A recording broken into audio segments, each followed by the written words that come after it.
All right, let's go ahead and get started. Apparently, with a water thieves invasion, some very upset, angry thieves at us. But on the plus side, it means we can grab some Vepers. So let's make sure we go grab a rig that can carry stuff, because that means it's gonna be you.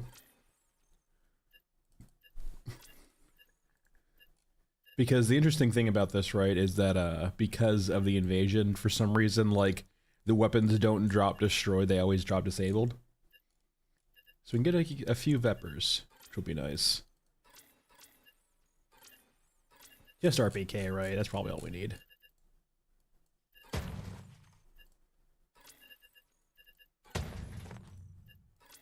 And then plenty of meds. Yeah, this should work.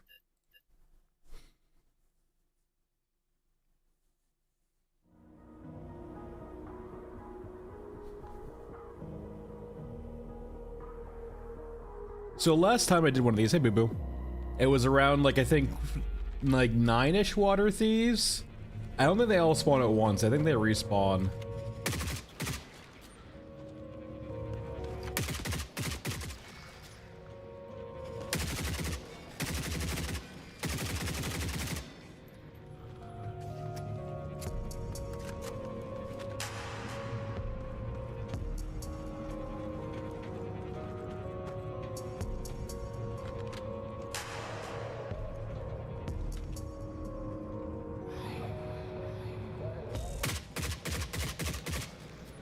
Am I crazy or is this new?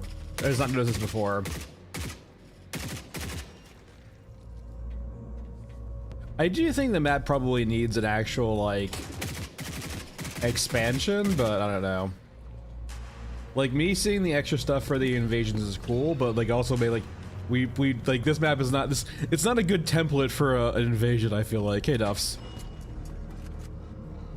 Alright, that was the sound of it being ka-ching, so it's done. I need my Vepers.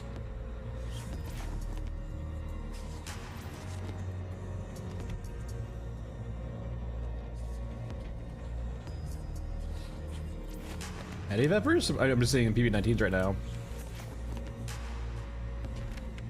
RPD.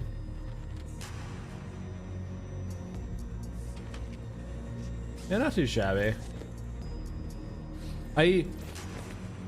So I didn't notice them before. Maybe they're relatively newer, but they do add these extra, like, water thief carts into here when they come invade, which is cool. I just hope it's like kind of a placeholder for now until we actually see an Enders expansion. There we go.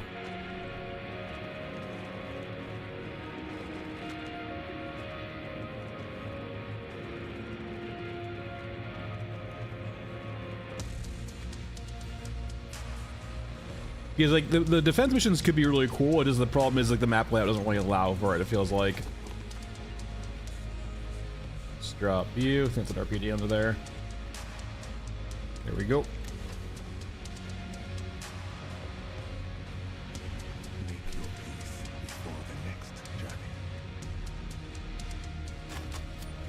It's a lot of fucking experience.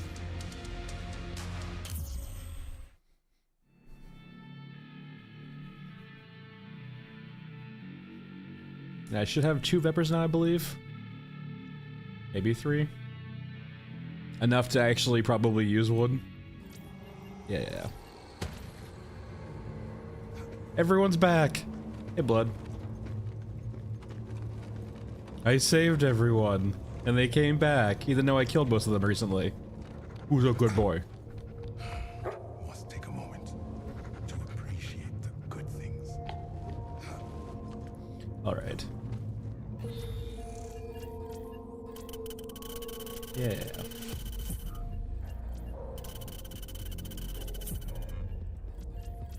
Let's go ahead and stick with Shaman. Let's go over to a Vepper. Do I have the mods for you? What level are you on my account? 33, so enough. I guess I need to buy the extra magazine for this. Let me go do that real quick. I imagine it's probably Aramaki, right? Maybe not.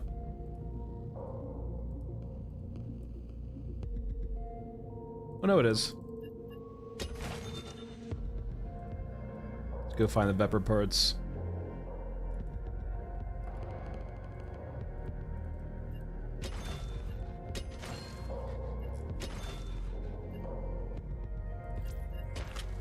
And the perk of this shotgun being it's the one shotgun that actually has, like, modifications to it. So you can have a flashlight on it, really, which is super nice. Alright, we have our Vepr. Let's go back to our equipment runner. Let's bring lots of shotgun ammo.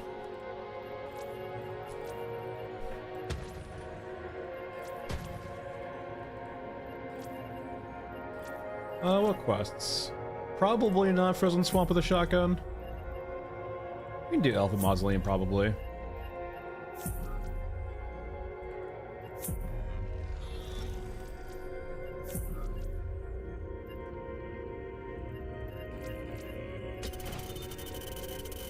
Let's go back to the other quest, actually, or the other rig.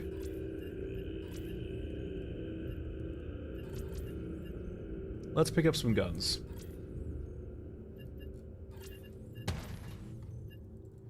We'll go 300 here. Meds. Hey, Daddy. Nothing much, really, just playing the game. No patches recently. They reopened up the Q&A channel, but, like, it's been essentially a week and a day now, and the channel's still open. So I wonder if they're just keeping the channel open regardless if they're responding or not. As in, like, so the prior, like, thing that would happen, right, is when they were done taking questions and were about to record, they would close the channel off, so people would just stop sending in, like, Q&A questions. I wonder if they're just, like, keeping it open forever now. And it will just pull from it historically as they see fit. Sure.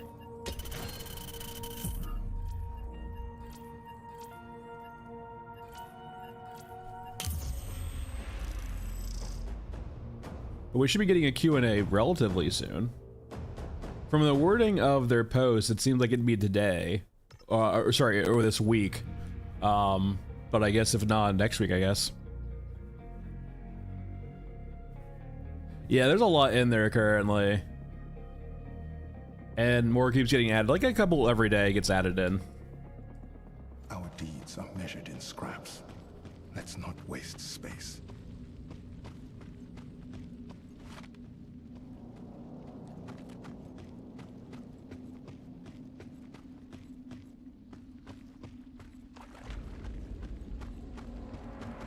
Here, up we go.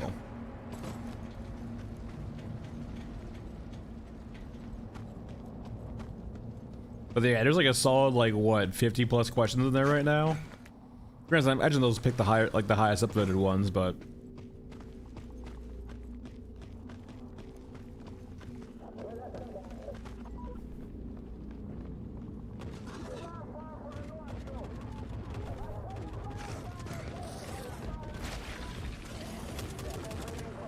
alright, let's go find Goldbrick down here. Sounds like he's down there.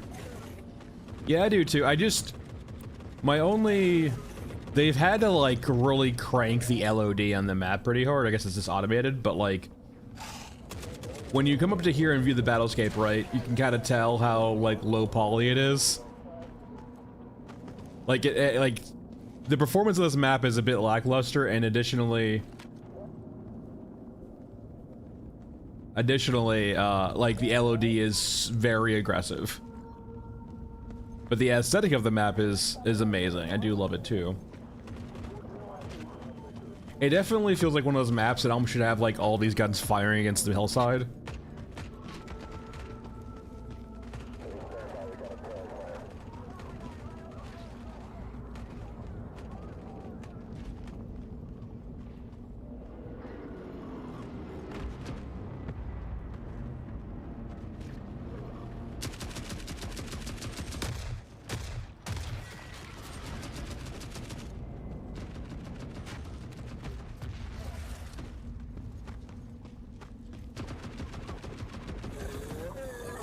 Yeah, we'll see. It's all performance stuff too, right? But well, yeah, we'll see. I'm very curious what they can do with the map.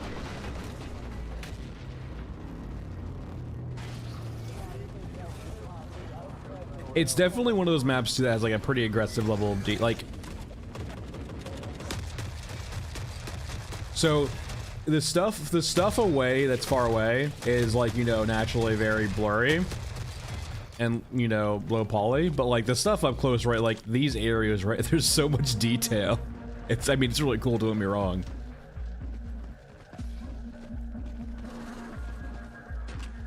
You never know what you will find until you look.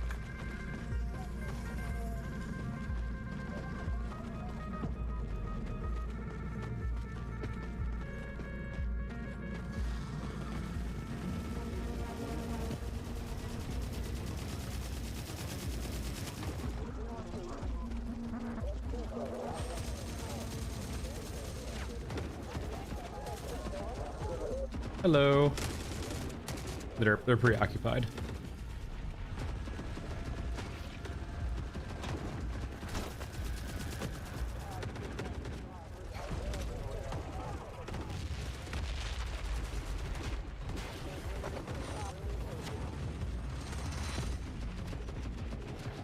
I think a big thing factor too, right, is like they have nothing to shoot at that far away.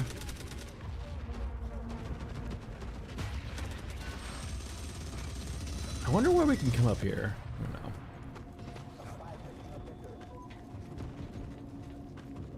So we have rescue civilians, we have targeting, which is not going to happen this raid. Thanks, Rivera. Appreciate it. Glad you're enjoying them. I mean, the general reason some people say that is because of the player count, but it's not a live service game. So it doesn't matter. Like, if it's a live service game or a multiplayer game that focuses on multiplayer, yeah, I can understand relating player counts with being dead. But like, this game is not that. So, either they don't understand that or they're just trying to troll. They're just clowning for Steam points.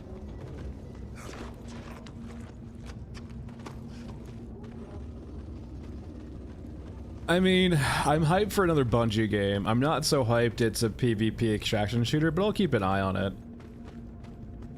It's another game in a very, very popular genre right now. That's got a lot of competition. Like, I'll have to see its gimmick, like what makes it special over the other ones. Like, because this is technically an extraction shooter, right? But it has some very clear, like, areas it's staying into to diversify itself, like PvE and offline. So I'm interested to see what Marathon uses as kind of their we're special because X, Y, and Z, or if they're just gonna try to be like, you know, better. So like they're not trying to be necessarily like redefining the genre, but more of just a very well executed game within inside the genre. And I actually will say too, all things considered, the genre could probably use like an actual like good quality AAA pass on the genre game, right? So like for the most part, the extraction shooters are usually like AA or indie studios for the most part right now. I would consider Bungie AAA. So it would be interesting to see their take on the genre.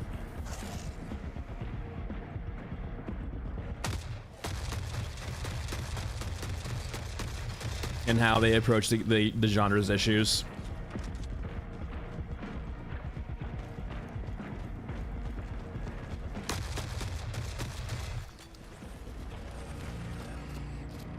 No, Bungie always does a great job with art too. So like, I'm sure it will be a very good-looking game, and I'm sure it will run well too. Like, the big three things you can probably hope for, right, is that A, it performs well, B, it has great gunplay, and C, it has great art and lore. I will say, like, the biggest things, like, the biggest things I do not like extraction shooters for right now is not something I can expect Bungie to actually do very well. Because their only real baseline's been, you know, supporting a live tippy taps, live service game like Destiny. Essentially, I can't see them making an extraction shooter that's just not going to be like, you know, kind of a live service sort of hell. Many signals, like buzzing bees. Fucking little tippy taps, man. I wonder why it does that. It's so fucking funny. It's like a little dog.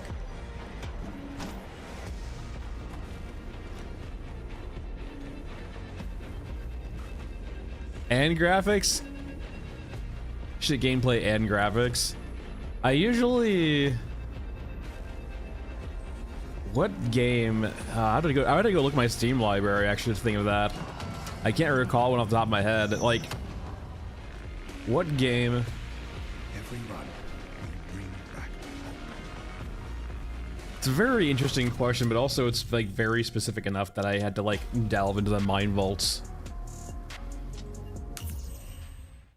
Yeah, no, like, well, at the same time, I would actually, out of all of the companies that could make an extraction shooter, I would actually, if I had to choose a AAA studio to make an extraction shooter that actually attempted to solve the cheating problem conventionally, it would be Bungie.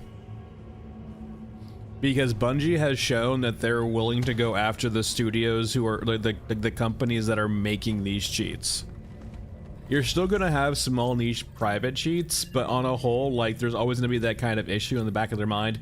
Is it really worth the risk of making a cheat for this game on a business level when, you know, it's very clear that Bungie will actually come after us, as they have shown with Destiny, right? If you're not familiar, Destiny, Bungie has sued cheat makers over Destiny as one. And got paid damages. So like, there is that kind of concern, right? When you're a cheat maker, is like, would I rather develop cheats for this game instead that doesn't have that issue of the developers trying to sue us?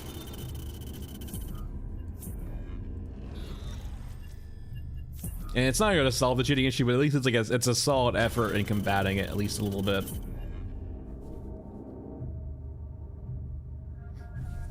Michael, by the way, I'm still thinking under your question, by the way.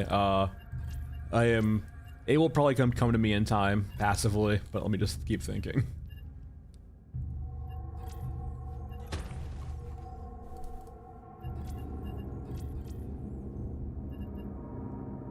I wouldn't even say, like, graphics-wise it's too important also. Like, gameplay and graphics is like combining them together. I would first probably rephrase the question a little bit and just say, you know, great lore, but was ultimately a kind of a lackluster game. For either of those reasons, right? Doesn't have to be both. Because in the end of the day, right, if you have good graphics and good story but still have shit gameplay, the game still probably sucks.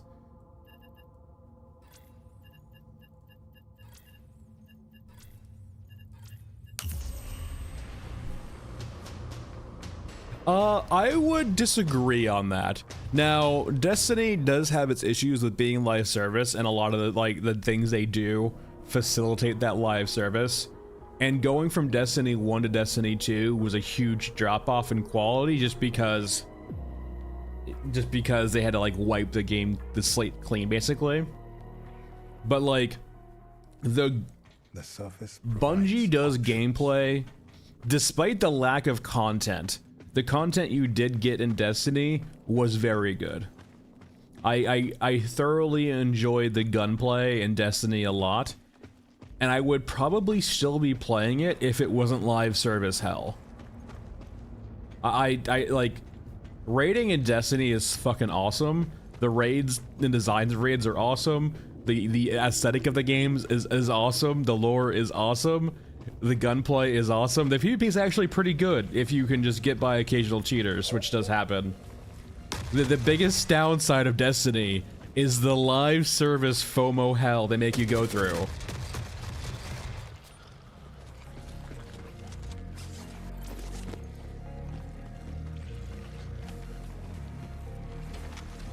All signs point to this. they keep you on this constant treadmill where, like, if you want to keep up to date with the game, you have to constantly play it. Otherwise, you fall massively behind. And if you come back and want to start an item, well, shit, luck, sorry, FOMO. Well, Blood, you would naturally go, like, join a group, right? When I raided in Destiny, right, it was basically a community, not necessarily a, like, 6 of my personal friends.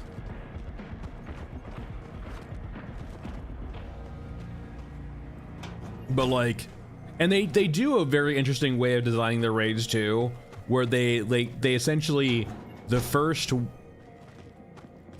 week, the raid is hard as shit, because you're usually under-leveled, under-geared, and you can't get past that.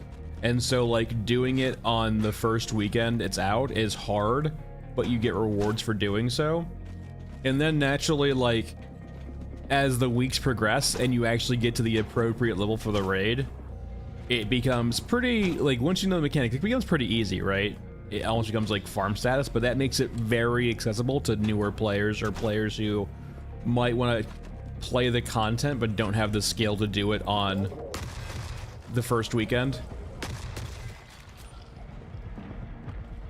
It's a really nice way of, like, making sure you have content for people who want to, like, really show their chops, but also make it accessible to, my god, his fucking veins, dude. Make it accessible to everyone, right?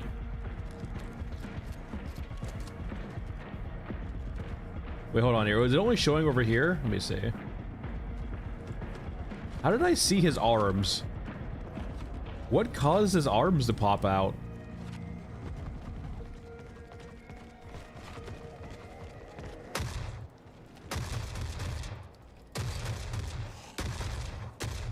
Yeah, I don't know how we got Shaman's arms so, like, high up, but man, he's got some veiny fucking arms. Yeah, like, that was originally, that's the core issue of Destiny, right? Is it's always had this issue of, it had this issue where it promoted FOMO and, like, wanted to keep you hooked, but, like, couldn't put out enough content to do so. And, like, going from Destiny 1 to Destiny 2 is a definite, like side grade, right? Where it got, like, Destiny 2 did do some things better right off the rip, but also just the lack of content hurt it so quickly.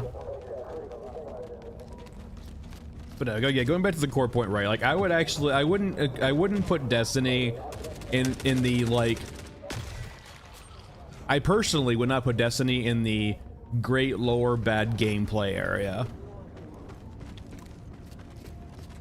And it's like that's honestly the reason why Destiny 2 is what it is like why I'm reserved about Marathon, because if they make the game live service hell, I'm already signed off.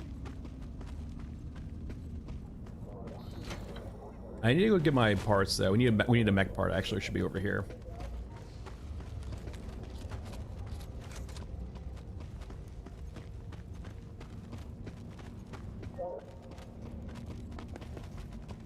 No? Leave me alone. I'm busy.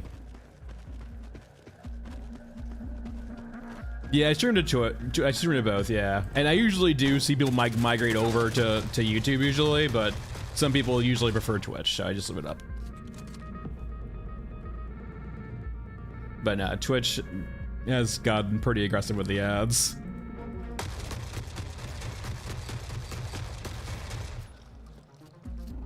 I know YouTube gets a lot of fucking flack, but like, if it wasn't for like the community features on Twitch, I feel like it'd be like a dead platform at this point. But because it does so well with like community building slash like interactivity with your audience, see, it's one saving grace.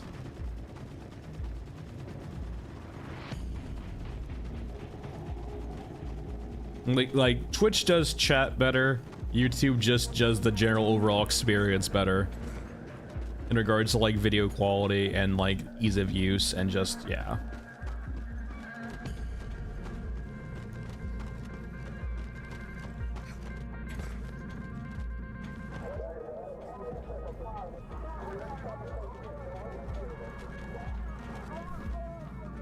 But I'm still, don't worry, Michael, I'm still in the mind vault thinking about like what game hits that for me.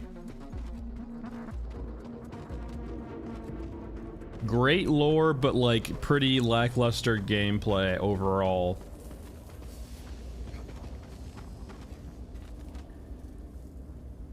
Oh no, that's certainly fair. 100% Amaria.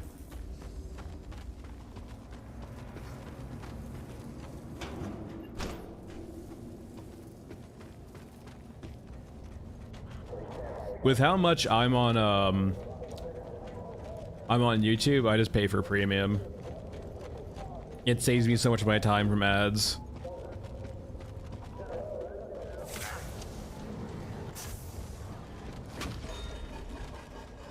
I know premium gets flack too, but I use it enough where like I am saving probably hours of my life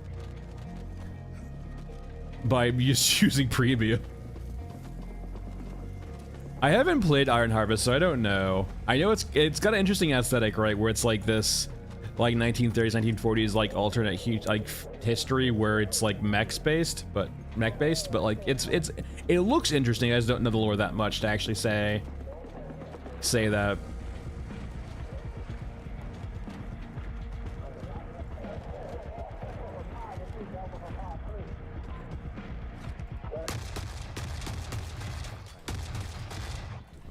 Be free. Sir, friendly fire.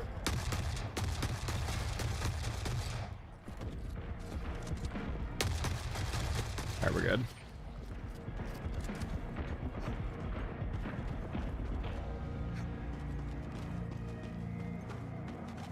I mean, there's a lot actually, right?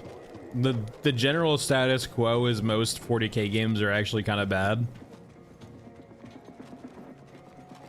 Like, we've had a recent resurgence of, like, actually, like, Space Marine 1 and 2, right, are pretty good, but, like, they are the anomalies, they're not the norm. Oh, I will say, I wouldn't say that it has bad gameplay, or that it has... I wouldn't say it's bad gameplay or graphics, but I would say it's very super niche. Like, it's incredibly so niche that it's not really accommodating to most players. Hive Fleet. I would throw money so hard at an actual, like, fully fledged Hive Fleet game. For those unfamiliar, Hive Fleet is basically this... Did I not turn you in? I guess I forgot. Whoops. Hive Fleet's this really interesting kind of, like, almost simulator. Like, it's hard to describe what Hive Fleet is, but essentially it's Diesel Punk. It's Diesel Punk with airships. But it's a 2D game, but it's a 2D game, but it also has like a very big sort of layer on top of it where it tries to almost make you feel like you're like doing all of these. It's so hard to describe. It's really cool. I haven't played it in a long time, but like, look at Hive Fleet. It's very niche. Like it look at it. It's a lot. It is truly a lot. But it does reward you for engaging in its gimmicks. But no, Hive Fleet is why I want a Diesel Punk game so bad. Oh my god, it's so fucking cool. And like the lore is pretty good too, right? It doesn't give you a lot on the lore front, but like the whole ambiance of the game, like yeah, Soviet Diesel Punk is just, it's so fucking cool. And not to mention too, like it has a shipbuilder, so you can like build your own ships, which like fucking usually sells me immediately.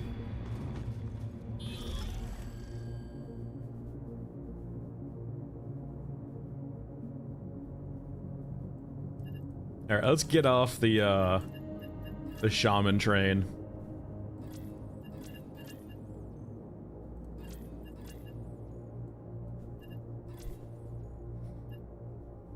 But like, I wouldn't necessarily say its story is all that great, Hive Fleet, but like, on the ambiance slash like lore front, and it's not even lore too, it's just like the general feeling of the game puts you in, is fantastic.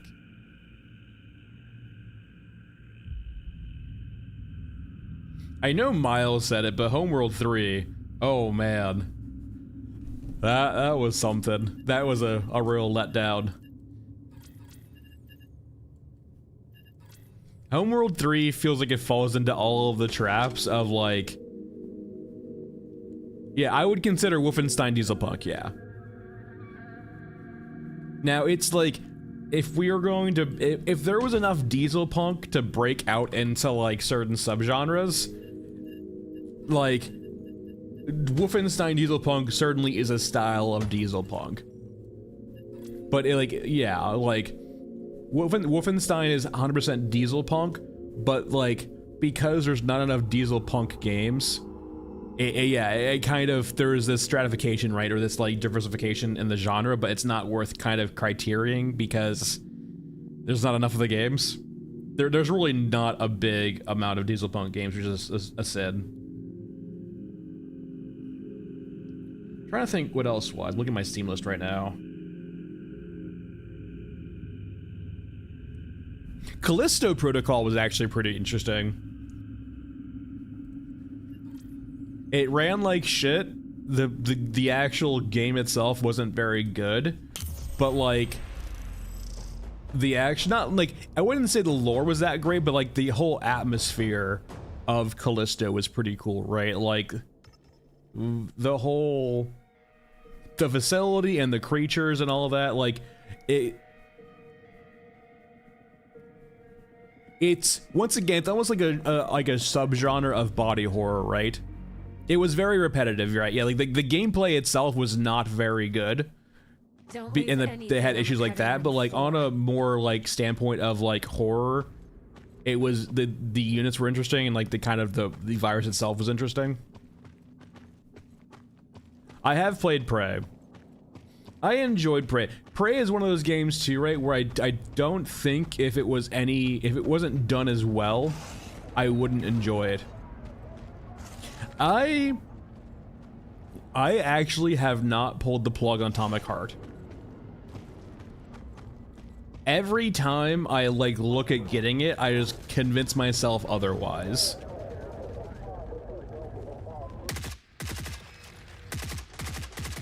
Also, this is not Frozen Swamp. Just time to leave. 2006 Prey was weird. And they're very different too, right? One's like a linear story, and then one's like kind of an open worldy more game. It's not like Prey 2016 is not open world, or sorry, the Prey Arcane is not open world, but like it's much more open world than Prey 2006. I'm not, well, okay, remember, Graph, I'm not saying that the game is bad, which is why I'm not playing it. It's just something about it where I feel like I'm not gonna like it. It's kind of got that, yeah, Prey 2006 Prey is really fucking dark. 3080 Nick. It's, when I say I don't like a game or I'm not fond of a game, it's not really saying the game is bad. It more just means the game's not for me.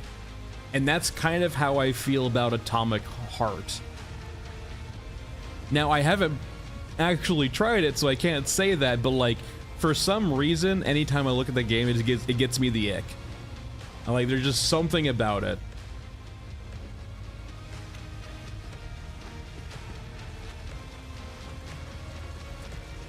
Like, from a genre standpoint and a game standpoint, it should have me on board. But for some reason, when I look at it, when it doesn't have me on board immediately, it feels kind of weird, right? Like, there's something off-putting about it. Like, it should hit all of the checkboxes, but whenever I look at it, I just get this reservation in the back of my mind to not pull the trigger on it.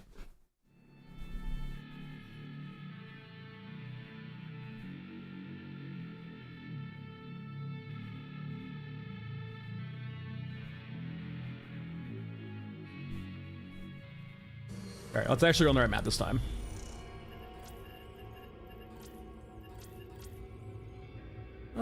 Let's start Titan Wreck, why not?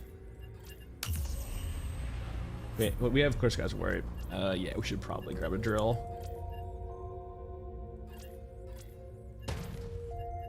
Yeah, Pareo 6 was interesting too, just from like the whole Native American standpoint.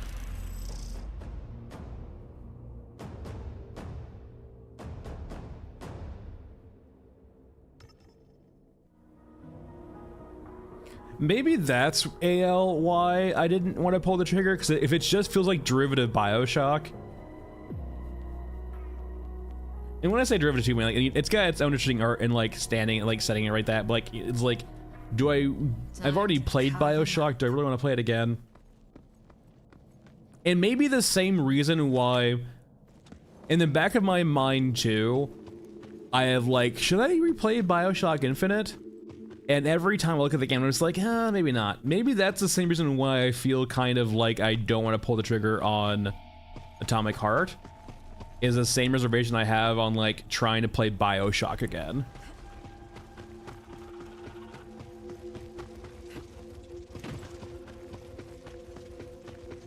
I actually, for all the shit Infinite gets, I actually enjoy it as a game. It's definitely polarizing, right? It's either you love the story or you hate it.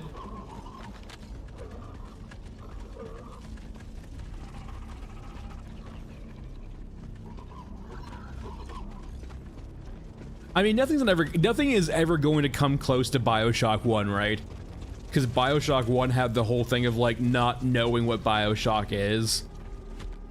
And like the first time you pull a twist is always the best time, right? And anything after that's gonna be more derivative or like not as because Bioshock was unknown. Its twist. Fucking these trees are bulletproof. These fucking trees, man.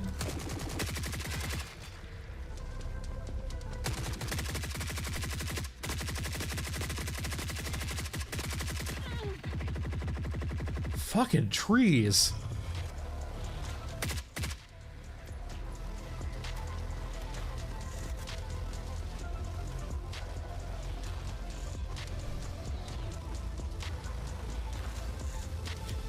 Yeah, so that's fair, King, but if your critique of Infinite was that the magic in Infinite wasn't very good, perfectly fair. I am personally a player who will still just shoot things in magic settings. So like, I didn't really experience that side of it all that much.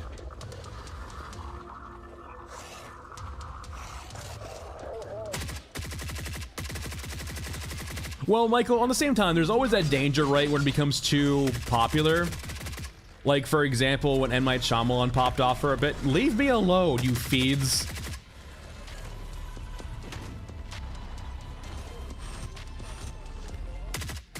There was an era of movies, right, where because M. Night Shyamalan was popular, like, you almost expected a lot of movies to have twists. And so you kind of saw them coming.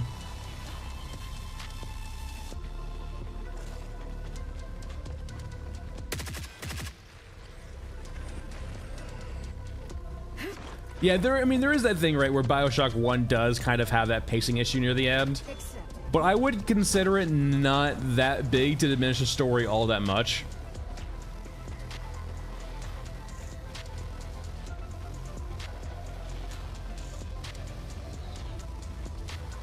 Yeah, going back to Atomic Heart, right, I am sure you have all had this feeling in regards to something, right? Something you just can't quite place, but puts you off to it, right? I can't describe exactly what puts me off of Atomic Heart, but something about it does. Something, whenever I go to the Steam page when it's on sale, I'm like, should I pull the trigger on this? Something tells me not to. And it could be as simple as, do I really, like, have time to experience this game? Or want to, I don't know.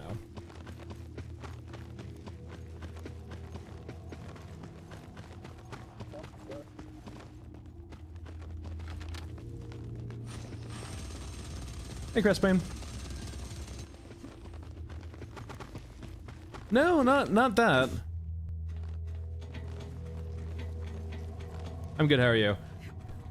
Yeah, like it's like I said, if I could tell you what it is, I would. There's not something I'm holding back because I don't want to say it out loud on stream. It's because like I literally, it's something I can't actually. It's a feeling, not like a logical reason, right? It could be something like this too, right? That I'm generally not interested in playing a single player experience or playing a single player game that doesn't have some interesting sort of mechanical gimmick, right? Maybe that's it. So like I generally really only it's very rare that I will go buy a AAA game nowadays unless it's like hitting me directly on the head of like this is what I like, right? And because Atomic Heart, even though the atmosphere looks really cool, is it worth me playing a genre I'm kind of just done with this at this point, right?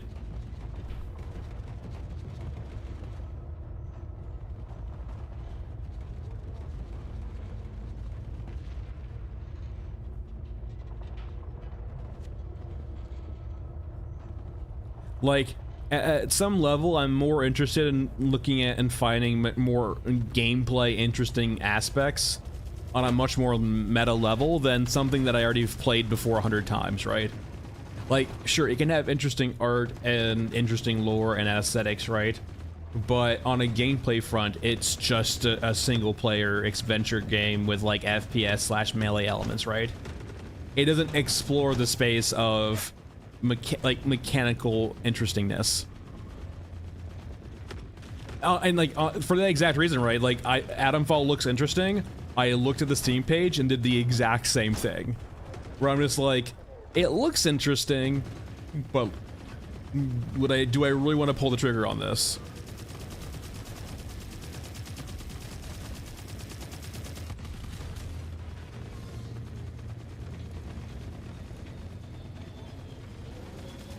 And Amaria, that's exactly how I feel, I think, to some degree, I would feel about Atomic Heart, right?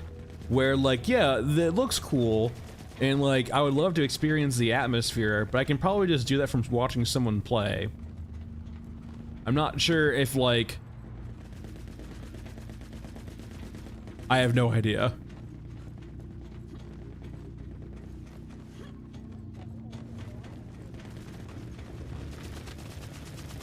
I have, so, like, going back to Adamfall and Atomic Heart, right? At a certain level, the atmosphere and the ambiance of a game isn't enough to get me to buy in. It's more of... I have to see it doing interesting something mechanically, right? Like, something mechanically interesting. And I don't think I saw that in Adamfall. I don't think I saw that really in Atomic Heart either, too, right? Where it just feels sort of like perhaps cool lore, but mechanically experienced before, right? Oh, I felt the exact same thing about... I played the demo for Tempest Rising, and I felt the exact same way with Tempest Rising. Where I'm like... I booted it up, I played the demo, I was like, I have experienced all this before. This is just a nostalgia, like... This is just a nostalgia like a cash-in, right? For, like, people who want to play, like... You know, there's boomer shooters, right? And it almost feels like a boomer shooter for RTSs.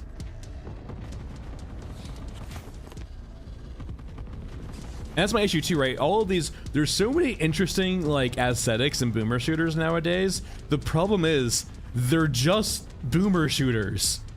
They're not mechanically interesting at all. And, like, that's fine. It just makes them not for me.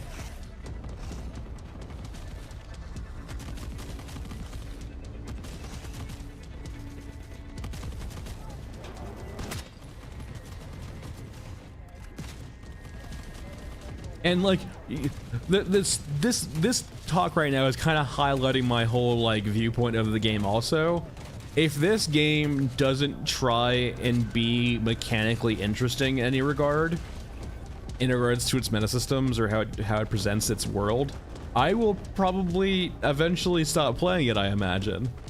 But because that hope is there, and because that hope is there, right? You know, I'll probably stick to it for a while.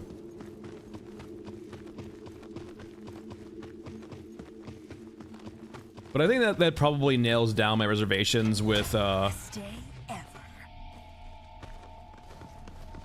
mean, I can do a lot with a little blood, but it needs to be there, right? But the hope does carry.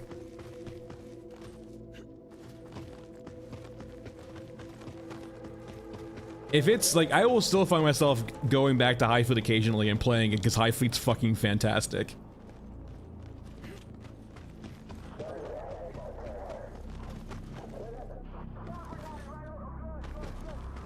The weapon schematics are in the Destroyed Titan, King. They're on the ground in the Destroyed Titan. They're like little orange schematics. They're a real bitch to find sometimes because they're pretty flat. But no, they are the Titan. Bring a tac cam with you when you go in the Titan. It makes it a lot easier.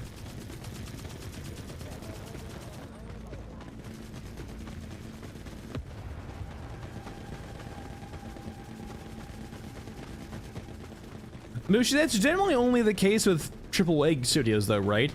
You don't usually see like indie games copyright mechanics. I don't know of any indie games that have copyright mechanics. I know that EA does and big studios do, but not like games like indie games that actually usually explore the space.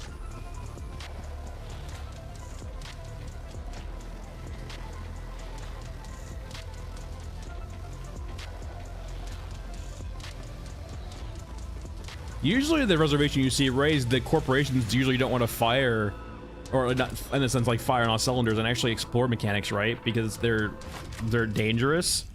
Why, like, corporate boards aren't going to sign off on games with new novel things, right? They want the tried and true for returns. Oldest game I still play. I mean, the problem is consistency.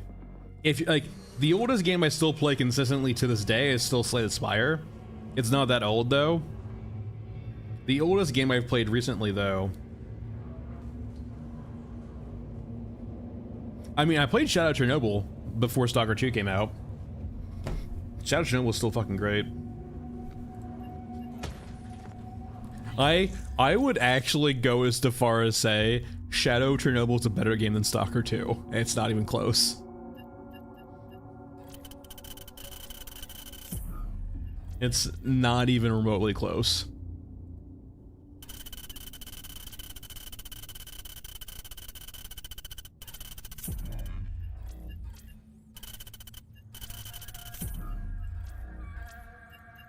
All right, Stairway, it's time.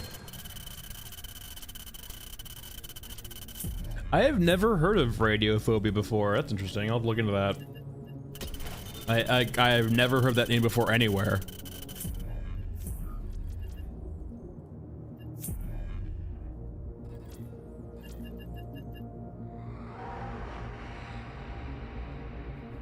Oh, King Anomaly? Yeah, Anomaly is great because it's also, it's like an open world game, right? If that's your thing. I personally don't enjoy games like that all that much, but like the fact that it exists, right, it's amazing. Oh, it's a mod for Shadow Chernobyl? Oh, okay, I understand. I don't generally fuck around with modding SOC all that much. When I want to play SOC, I generally just play it once through and I'm done for a couple years, right? I don't go too deep into the modding scene in that game.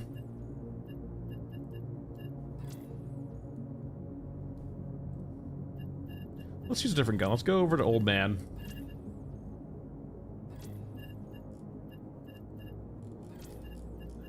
There are certain games where I'll go through the effort of modding it. I haven't been a big modder in a long time. I generally do not find myself playing one game for a very long extended period of time because open world games kind of bore me, hence my dislike of Stalker 2 to some extent. So like, if it's generally not worth it to me to spend 10, 20 hours, I'm being facetious, or being hyperbolic. It's not generally worth it for me to spend a couple hours downloading and installing mods and configuring them, because I usually won't play a game for that long. That being said, I did play the mod for Call of Pripyat, right? Misery.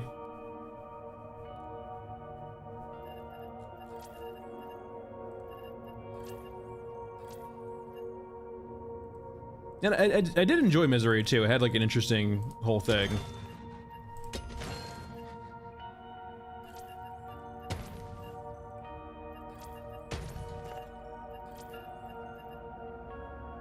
And I think it helps out too that I didn't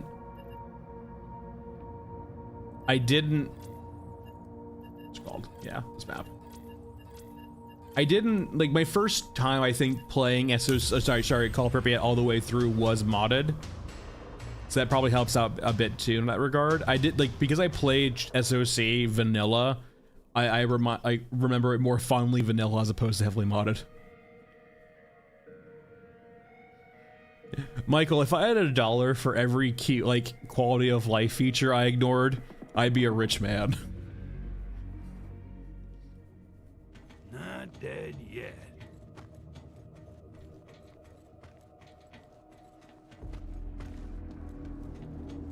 Yeah, and like, I enjoy the Fallout games, but for the same reason I don't like Stalker 2 all that much, is the same reason I don't really love Fallout all that much. Fallout is definitely an instance, actually, that's a great point, Michael, of like something that has great lore, but I would personally say, outside of like lore and story, gameplay-wise, I've always found the Fallout games pretty shit. The stories are pretty decent to good sometimes, the lore is amazing, the atmosphere is amazing, but like the general gameplay of Fallout games makes me want to tear my eyes out.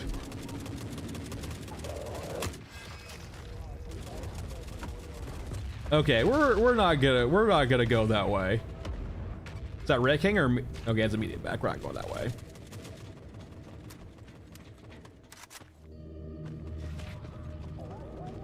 And then Fallout 4 is the issue. I've maybe like a year or two ago I tried playing Fallout 4 and just couldn't get back into it. From exactly, like, yeah, no, I love the flavor of this game because it's early access. I still have quite a bit of hope for the gameplay. And we'll see. I can understand building blocks also.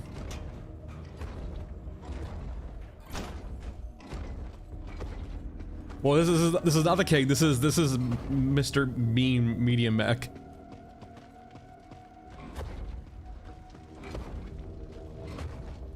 Yeah, like the art and atmosphere of Fallout's been good, but like I've always found the gameplay absolutely abhorrent. Did it go down the stairs? Oh damn, it's going hard. It went all the way down there.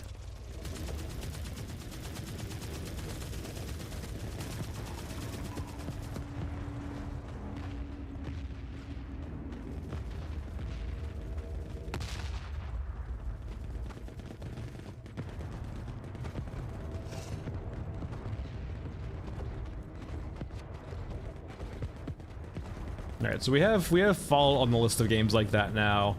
There's gotta be plenty more like that too. Completely glossed over Fallout.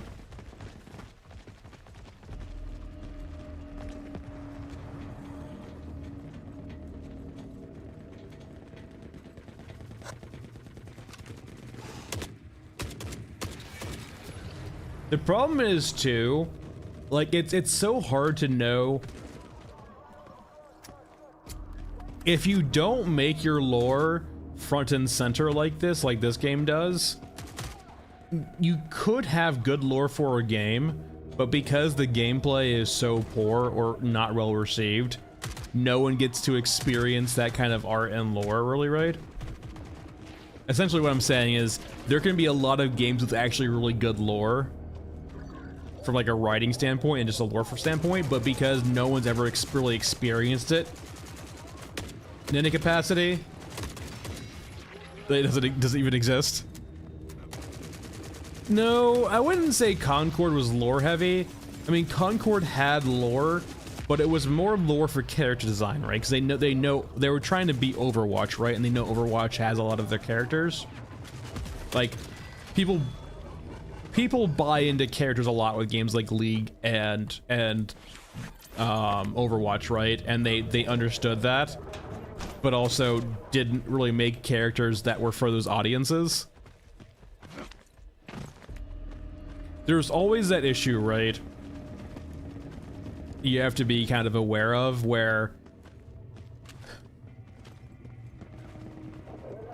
when you're making art to be consumed, you have to make it for the consumer and not necessarily for you.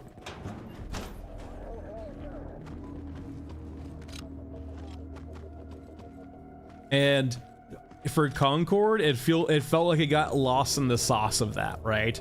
Where it was making art that was for this Overwatch type game, but the artists were kind of making it tailored to more their tastes as opposed to the tastes of the people they were trying to basically pull over, right? Like, if you want an audience, you kind of have to, you know, sell to that audience. And art and character design's one way of doing that.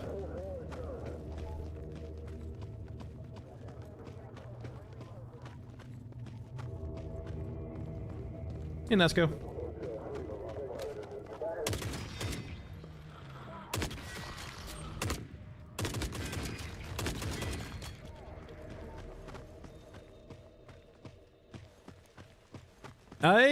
I just... Here's the thing. I generally do not follow, like, drama or just, like... I don't want to say clout.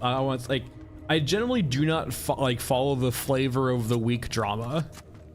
I will occasionally prescribe to it if it's very interesting to me on why it's happening, but because Concord never felt surprising on where it got to for what it is, I just never really got around to engaging in the media around it. Because there was that whole thing, right, where it was like 500 million creators making 500 million videos on Concord the Failure, and so just like, I mean, I already know the story. Do I need to really watch the media for it?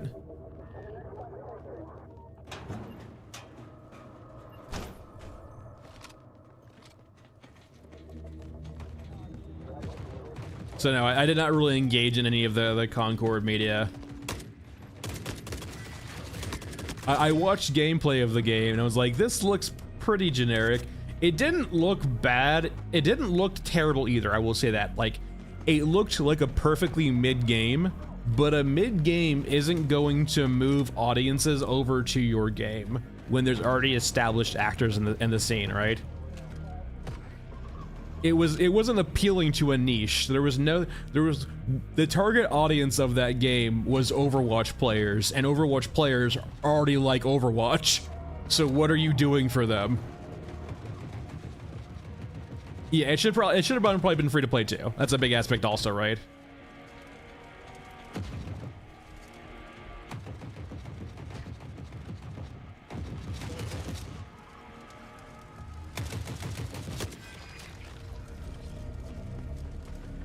I'll consider it, Graph. There's only so much time in a day, right?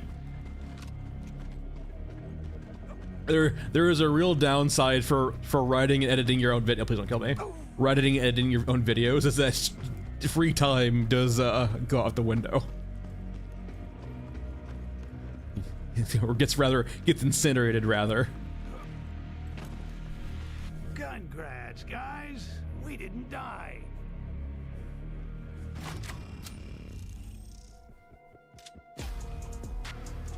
Yeah, it felt forced and looked forced, and also considering it was in development for 8 years too, Like, that's already a massive red flag, right?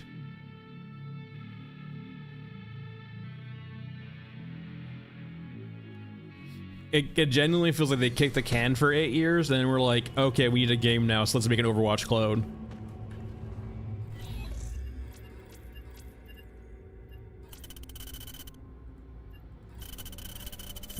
Hey, Daniel.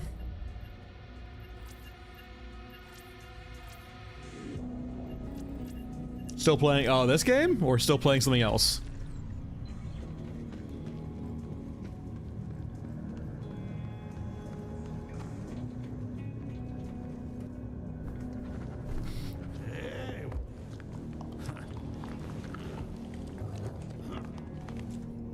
Oh,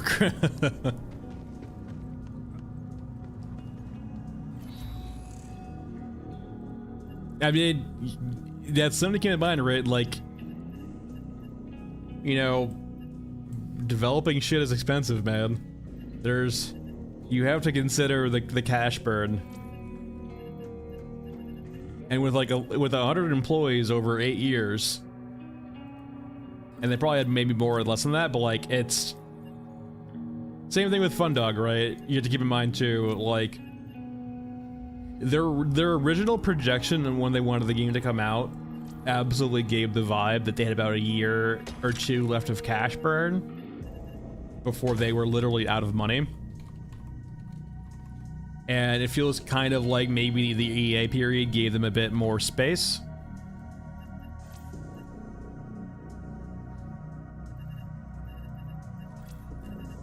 Daniel, if you have a question, Daniel, just rephrase it. I'm not sure if I followed or maybe I missed something. Or maybe you're just not talking to me too. That could be the case also. If if that's the case, just let me know. I wasn't sure if you had a question. I can't see if you did.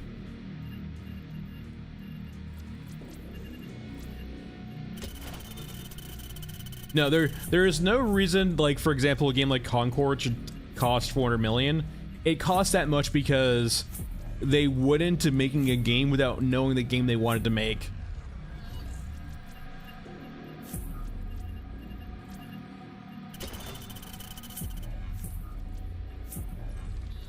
Like,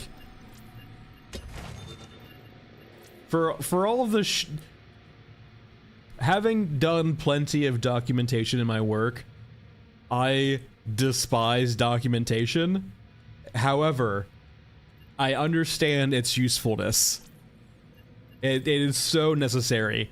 Having an actual, like, game design document or any documents, right, kind of going over at a high level what your game's going to be is super important. And if it ever feels like you need to change that document so much to the point where you're making a new game, that's probably a red flag in of itself. I have no idea, Will. They've mentioned PS5, they've never mentioned anything outside of that.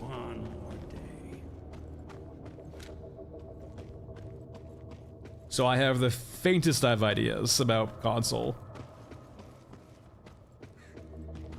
They've mentioned PS5 in passing, but outside of that,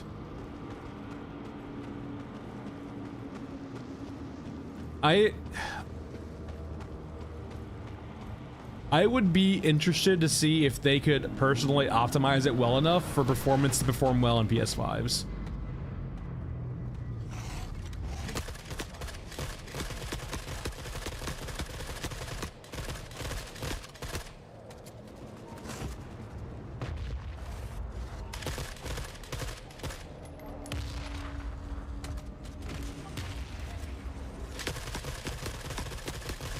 Did you just... No. Hey, what?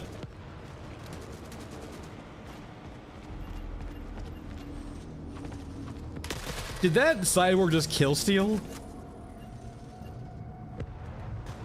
Oh, I guess my HUD's broken. Okay, well, no HUD it is then. I think we just got kill stolen though. That fucking cyborg just let his last hit Pyro. I think it will get smaller in optimization. I think a lot of the main issue is the textures are uncompressed. and so like they take up massive amounts of space. So I imagine as they get closer to release, they might actually try condensing them down quite a bit. I also have no idea how Unreal 5 packages their shit too, right? It could be much more of an Unreal 5, issue as opposed to them issue. Because at the end of the day, Unreal 5 is what the engine that's how it packs it up, right?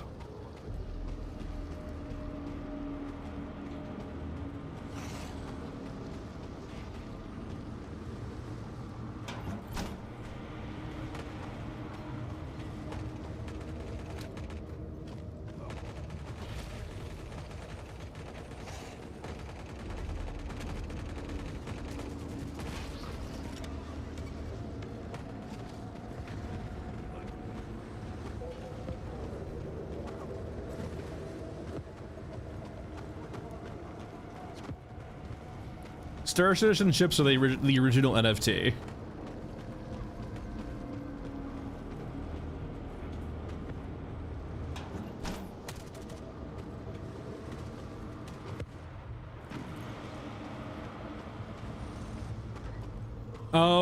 So AL, on that regard, I mean, I personally would say yes, but I also understand getting this game into EA also takes compromises, and making this game in general probably requires compromises.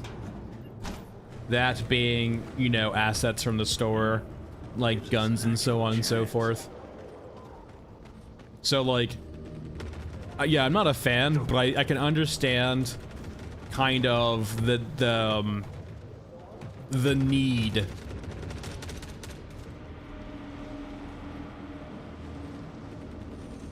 I just do hope they're willing to explore the spaces outside of that, or revision, like... Okay, we're not going to go into details about the water video, but I'm raising it right now just to say, right, once again, they're in early access. I do not think they need to justify changes in early access. And so, say for example, if they were to just suddenly Control-C, Control-V the guns to their bespoke guns instead, I personally would not have issues with that at all, right? I wouldn't need a justification on why the guns changed. It's just a part of early access, right?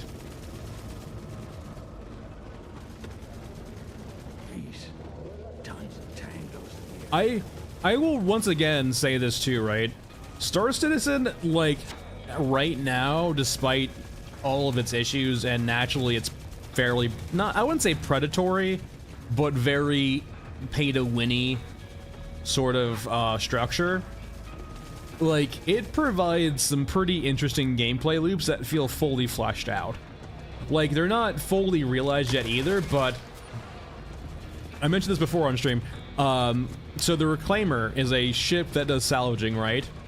And it was a very fun gameplay loop to take the Reclaimer and a combat ship, go destroy some big vessels, and then strip those vessels of their parts and cargo, and then salvage them, and then do the minigame salvaging thing of like basically stacking boxes, and then going back to the hangar, offloading all that stuff and selling it. That whole cycle took like 4, 5, 6 hours, but it was entirely fun during that entire cycle, right? Where it was like, this is fulfilling. Like, I am performing some task in a game where like I am doing a huge, elaborate, multifunctional combined aspect or thing, right? And then getting rewarded for doing so. It felt like a complete experience, which I can say more for a lot of games nowadays. And it can do that and still have myriads of issues, right, in regards to its monetization and so on and so forth. It does not redeem it in those, but it still does not, just because it does that thing very well does not make it good on the other aspect, and vice versa, right?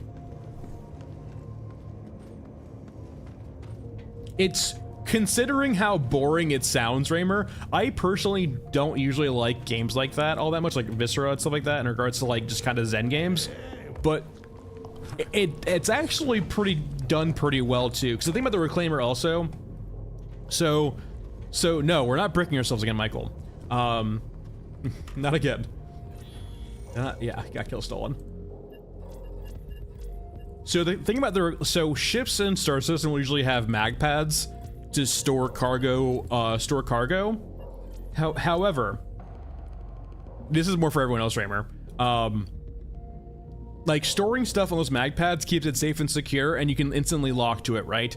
However, your ship can have more space outside of that internally, but not have mag pads, right? And so the amount of storage you have on your ship is only what can be considered, like the advertised storage on your ship is only what's considered that can go on those mag pads, right? Magnetic pads.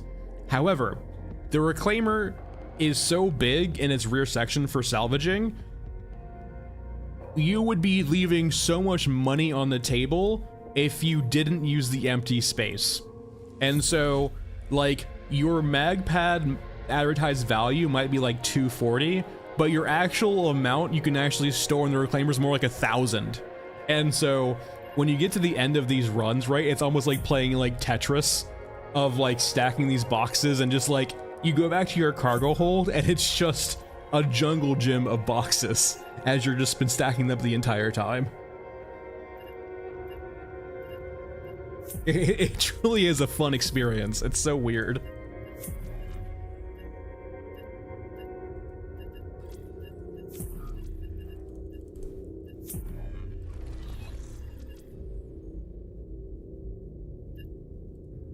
I don't think I've ever had anyone actually die from cargo yet. They definitely gotten hurt a few times, but not actually killed. Yeah, the other upper catwalks too. I know we usually there's that extra little small hold down below that was like, it's just the cargo elevator on that ship is so bad it's just not worth actually bothering with. What the hell? Oh well. Request.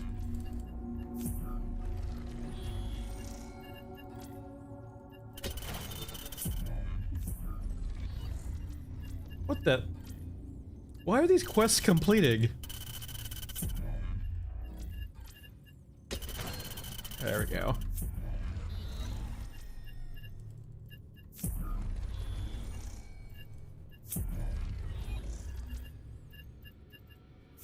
You know what, 2 is fine.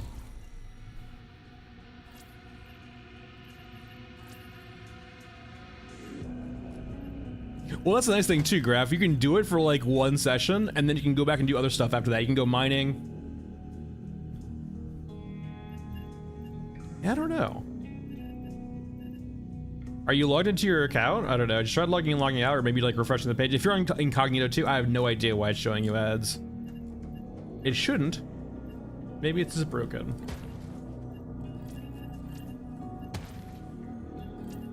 All right. Cemetery.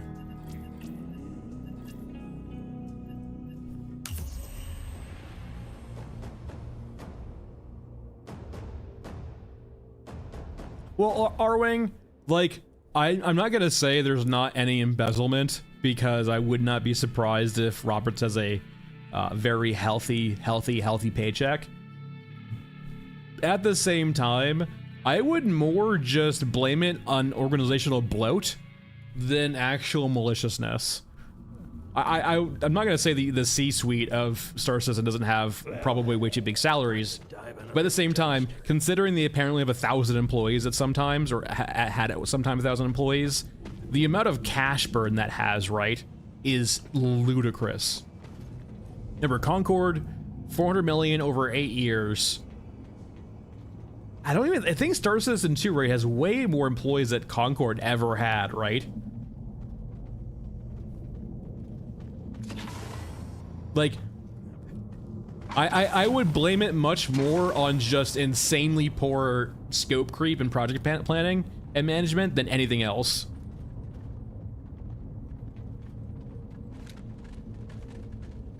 I'm not usually very well interested in the spreadsheet simulator that is EVE Online. I know that like EVE Online can get intense though. If you really want to buy into it, it can give you an experience like no other. But it's one of those games you have to buy into. Like if you play EVE Online, that's your game. No, you guys don't see me. But for the people who play like EVE Online, like I like reading about EVE Online. I can never consider playing EVE Online. Can I get up here from here? Ooh, I can. Nice. Maybe not all the way. Ow. I can get up to here. Ah, that little thing hit me in the head. Yeah, like EVE, you have to live in the game, but at the same time, it rewards you for doing so. Alright, that's in the head. I mean, EVE has a lot of grindy mechanics, but it's grindy because it has an economy that kind of really it doesn't root itself necessarily in the real world, but like you can equate doing things in EVE Online to real money, not in a literal standpoint, but like in a transitory standpoint. Like, EVE is grindy, but it's grindy because that's how the game works. It needs to be grindy to slow things down and to make implications actually real.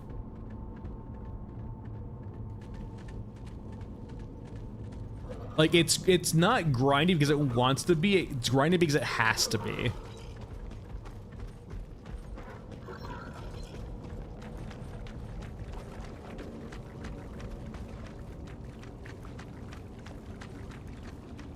Like, it's part of the world they sell, right? And it's perfectly fair if you don't want to buy into that world, but like, some people do buy into the world and get rewarded for doing so. Yeah, it truly is like a bespoke experience, right? And so like, it kind of ties almost into Star Citizen 2 to some extent.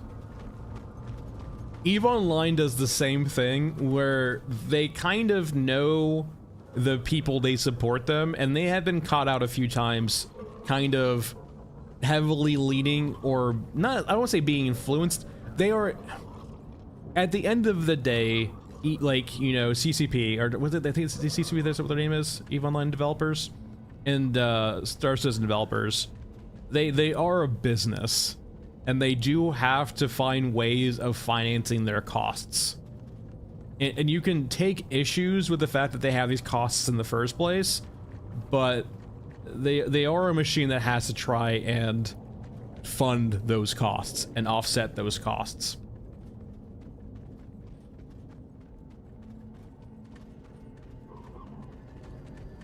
In regards to Star Citizen, right? Yeah, you find it, if you were a business, right? Would you really say no to someone willing to pay $75K to you for a certain item?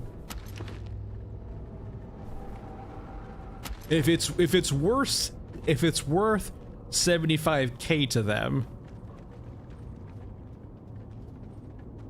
is it not kind of your imperative as a business to extract that from the consumer? And extract probably a malicious word to use, right? But everyone, take a seat in the business school lane, and if you were running a business, what would you do?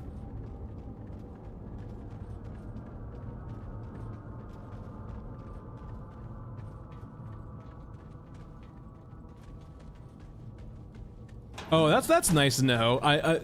That's definitely been an issue with Stellaris, is I want to get into it, or like at least try it a few times, but like all of the DLC are just like, no.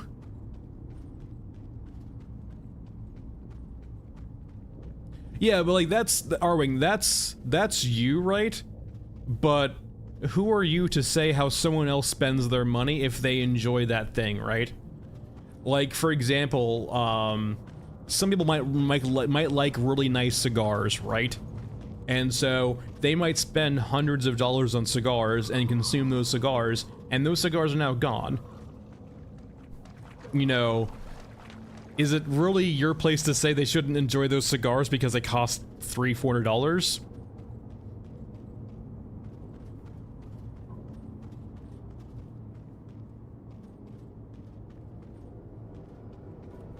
It's personally fine that you find that abhorrent, but at the end of the day, is it your money to spend? And if you sit in the seat of the business, right? Like, your goal is trying to get paid for what you're offering, and you're not doing your due diligence if you're a for-profit company to not try and charge the appropriate price people are willing to pay. I mean, Arwing, but you consume it though, right? You consume the cigar and then it's gone forever. So you have paid $300 for a temporary experience. Can you not say the same for an online JPEG? If you buy a JPEG and you consume that JPEG to do things, even if it's fleeting, is it not the same thing as that cigar? If I smoke this expensive cigar and get 3 hours of enjoyment, and then I play my game with a JPEG that costs the same thing and get 3 hours of enjoyment, what's the difference?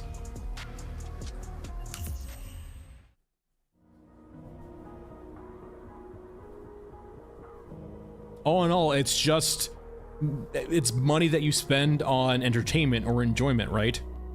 You might personally not do that for yourself because you don't enjoy it that much, right? You might prefer the cigar or a nice bout of alcohol, right? But who's to fault the other person for enjoying that, right, with their money?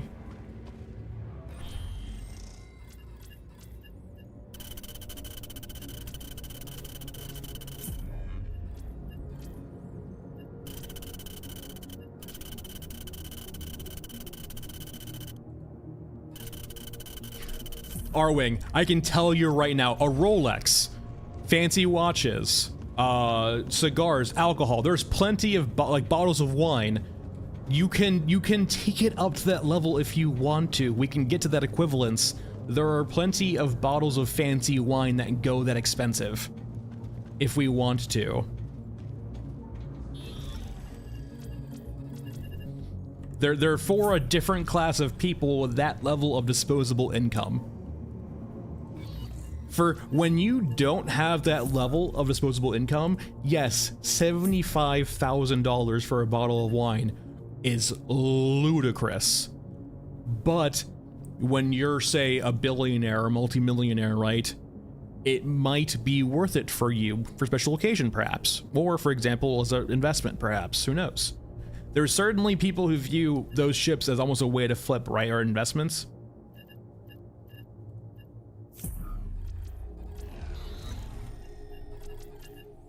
And you can take Jacob, yeah, exactly. Like, that's the whole point, right? Is like, you can find things that are consumed in the real world, right? And like, you can view bottles of wine's investment too, right? But if we're going the investment angle too, right? You can sell ships you buy in Star Citizen on you know, gray markets. So ultimately, it just comes down to, you know, just being responsible with your money, but like, when it comes to your entertainment budget, right? Yeah, do whatever the fuck you want with it. You know, if it's legal or illegal. Now, naturally, if it's legal, you have to eat your repercussions sometimes, but... yeah, and like, this isn't really about, for example, like, the worth... oh, I mean...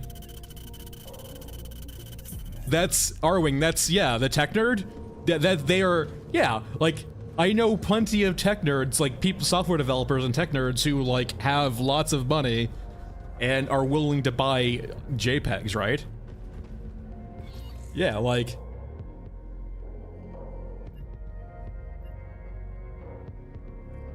Arwing, have you ever seen a streamer get donated thousands and thousands of dollars?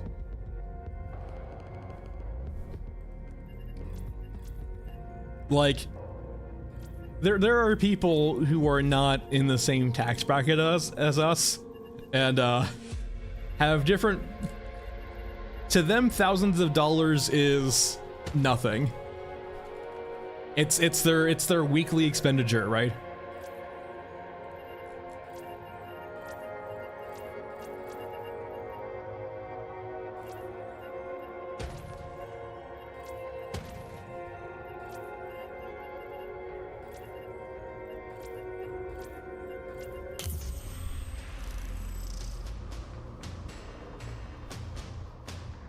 But no, yeah, R-Wing, yeah, like Star Citizen is funded by a large class of people, right?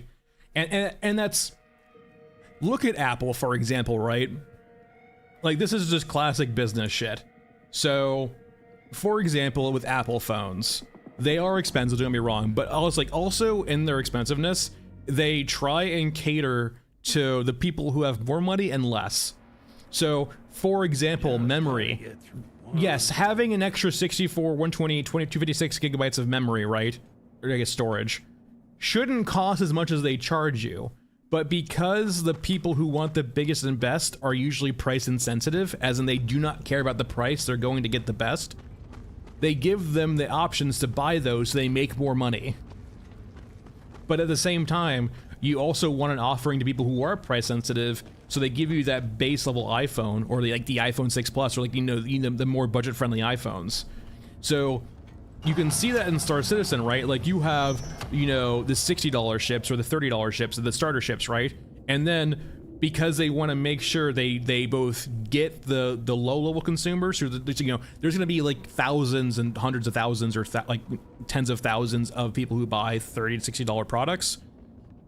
That's generally how those make money, just from volume.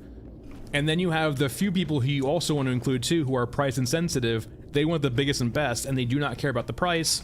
Yeah, you charge them a lot of money because they're going to pay you no matter what.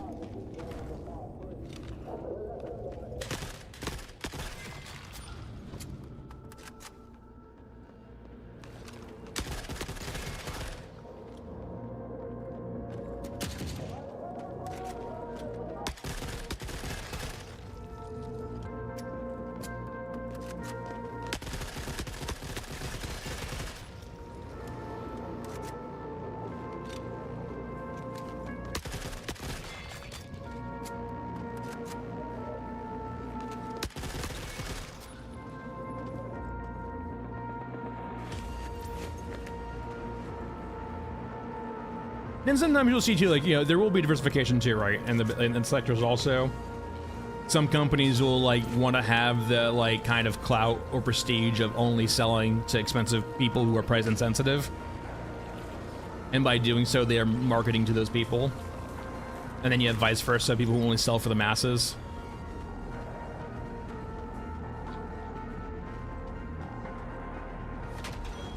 I mean, diamonds have always been a great scheme, right? And I feel like it's pretty well known at this point. Diamonds are just a scheme. They're literally worthless rocks that people were in the 20s were like, this is worth something. Go get married with this.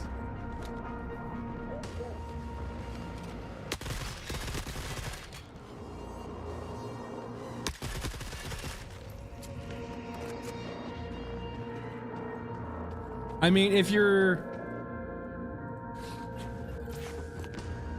At the end of their day, I mean, it depends on, once again, tax brackets, in the sense of, if you spend 5% of your money on entertainment a year, that might be their 5%.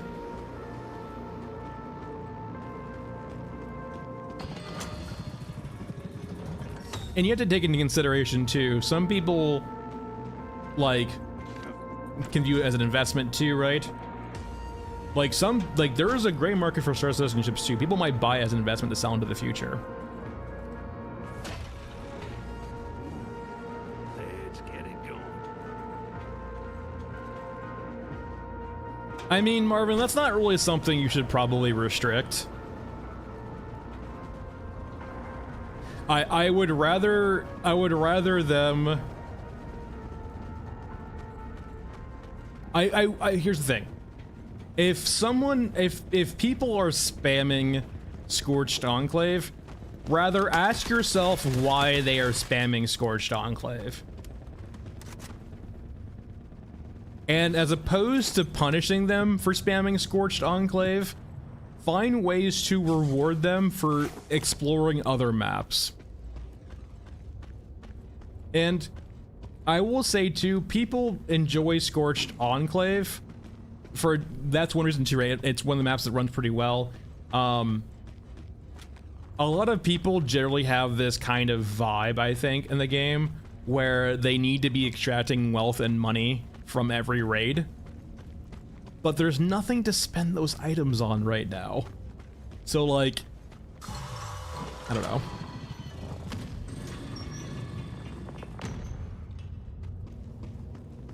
Yeah, like, you know, Scorched Enclave is a great map for quick, easy loot runs, right?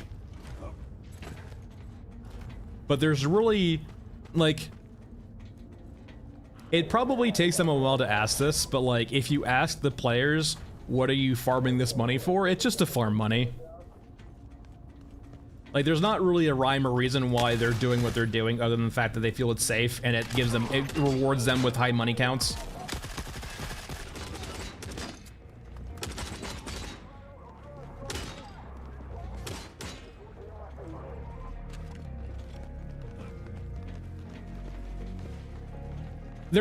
So Marvin, on that front, there's a lot of things wrong with the economy of the game, and the first and biggest culprit is because there's nothing progression-wise that exists right now. And so, like, until we start getting an inkling on what there is in that regard, and like what their goal of the economy sort of is, and progression is, I mean, there's not all that much point, really. But I'm hoping Fundog learned from Water that, generally speaking, people react fairly poorly to negative reinforcement, as you had with Water and the FOMO mechanic. So hopefully they lean much more into positive reinforcement.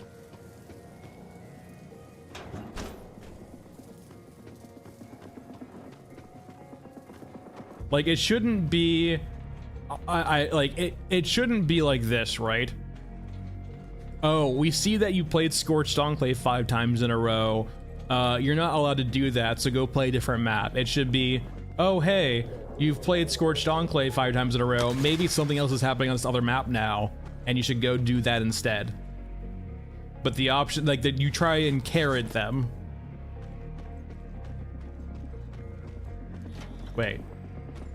Oh, this is for the meat grinder, not this one.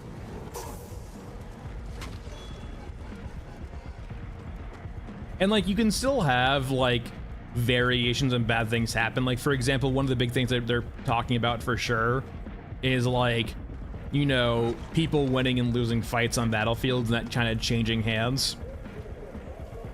And that could be a way of...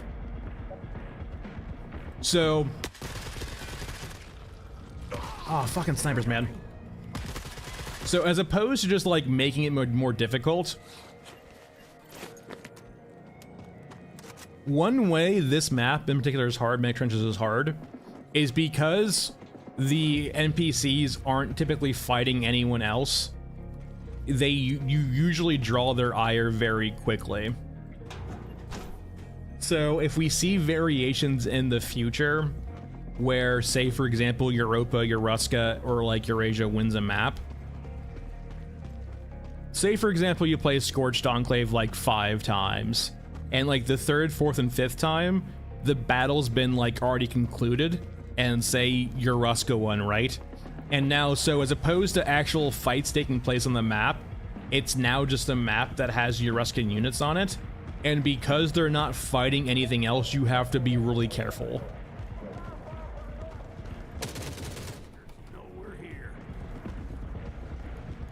Because much like because those units aren't fighting anything else, it means that you draw their attention very quickly. Holy shit, they dropped down.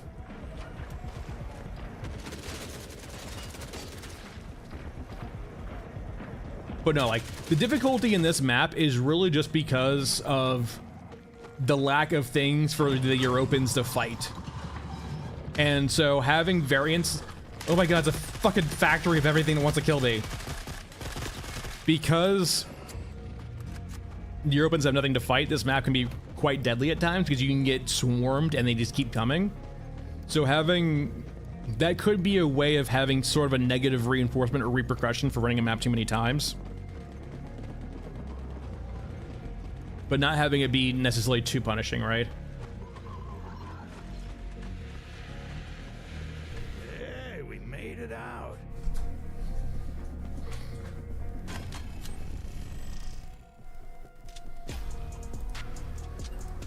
Well, yeah, I mean, Marvin, on the whole waterfront, right? I wouldn't approach the issue as until we see progression and things to do with resources and all that stuff, there's no point in trying to balance water or the economy or anything, because it's never, like, you can't, without sinks, right? Money sinks, water sinks, so on, like stuff to remove money for the stuff from the system or for you to spend it on, there's not really a point in balancing the economy at all right now. I would honestly say your issue is more about progression than anything else.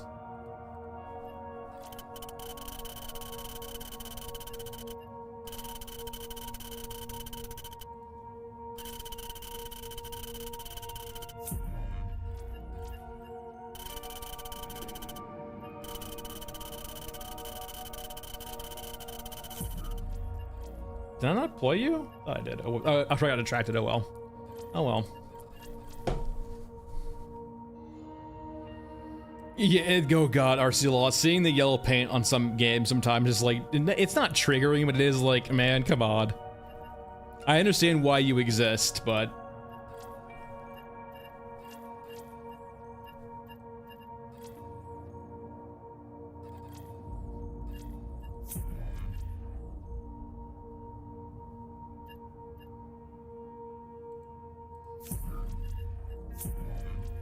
I mean, that's usually my critique too about their Q&As right now, is like they never have provided a they might not know the big picture, but I feel like they should have a feeling of the big picture they want, right?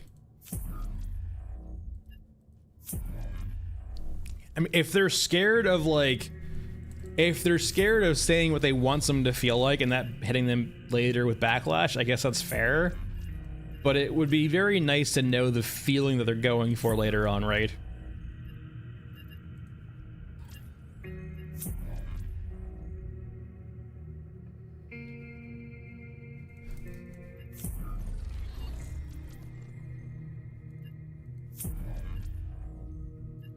I mean, partially R-Wing. It depends on the game, right? I don't have a problem with like mainstream games doing it. Like, go play some old school games and hit me back up, right? Because some of those old school games will just like drain an hour of your life by being obtuse on where to go. How's it going, buddy? Can you hear me? Oh, sorry. Hold on. I'm so sorry. Why does this game default you to a public lobby? Why do you do this, Gabe?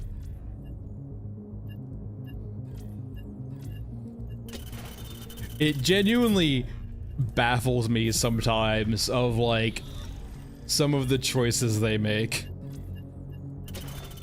Never in my world will I ever have a public lobby on. I apologize if you joined the stream. We'll have a community stream next Friday. There's an experience I have to enamor myself with to like get ready for peer-to-peer networking, and it's not today. So I'm sorry that I kicked you, but at the same time, just not today. For those unaware, peer-to-peer always has its issues, and it doesn't feel great right now. The last community stream we did, the last 2 hours were something else.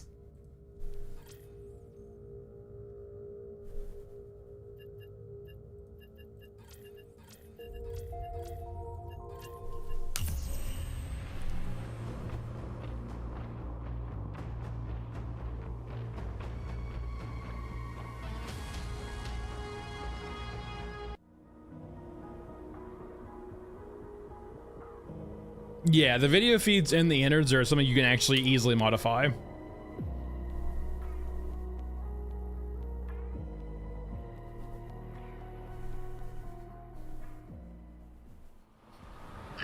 They're just basically right in the Forever Winter folder. Clear skies ahead.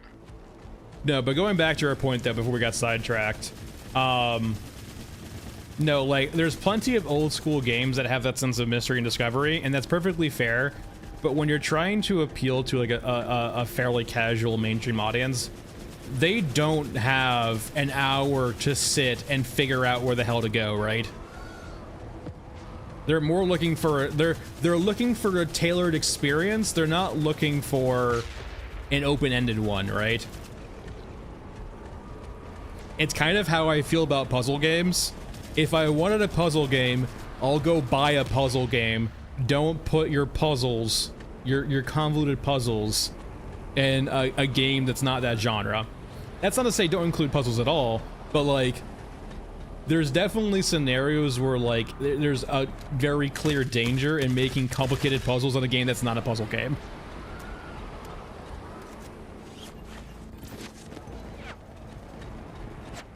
Hell, fucking.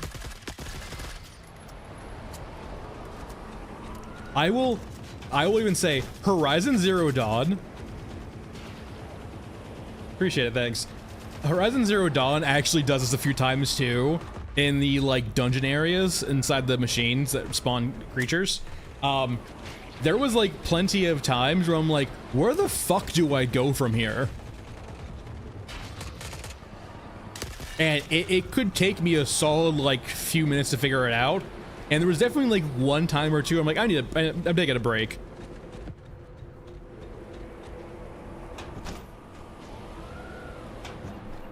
Like, in certain moments, I would have, like, almost thrown money at the screen and be like, where the fuck do I go?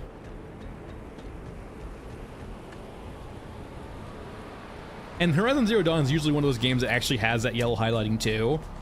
But in those dungeon areas, it actually wasn't really done that well. Mainly for atmospheric reasons, right?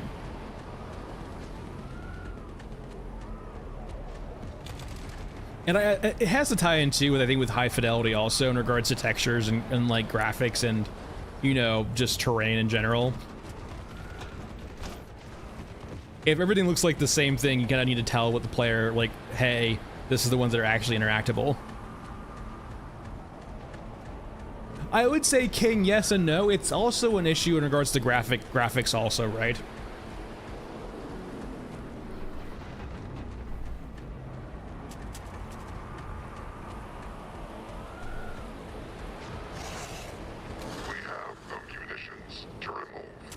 I would say, Michael, it's not, I think comparing the yellow issue, the yellow kind of texture issue to Dead Space is unfair.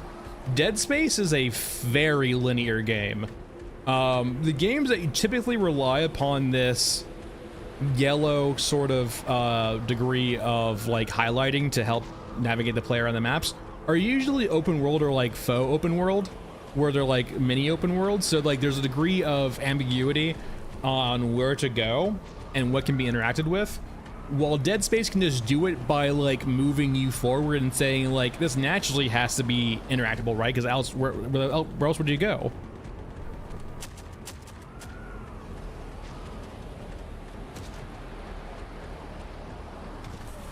Does he have charisma?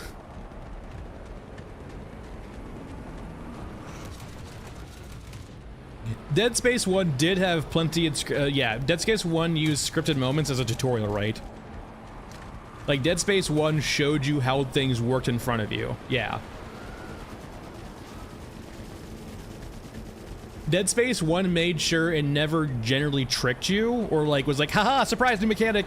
It always presented that mechanic first to you through some scripted sequence, and then kind of did it, right? So for example, before you encounter the exploding babies in Dead Space 2, they show you a scene where a baby is crawling up to a mother then explodes.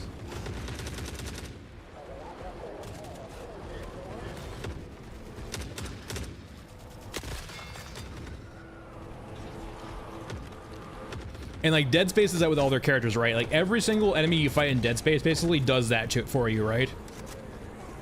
Where they show you like enemy plus what it does.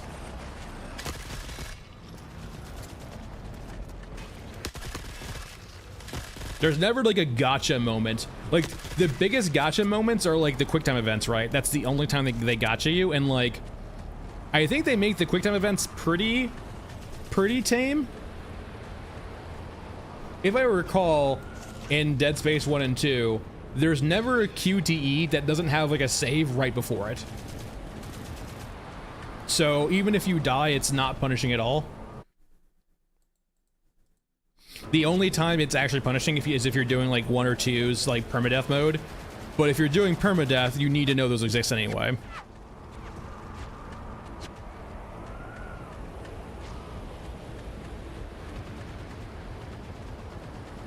Yeah, I would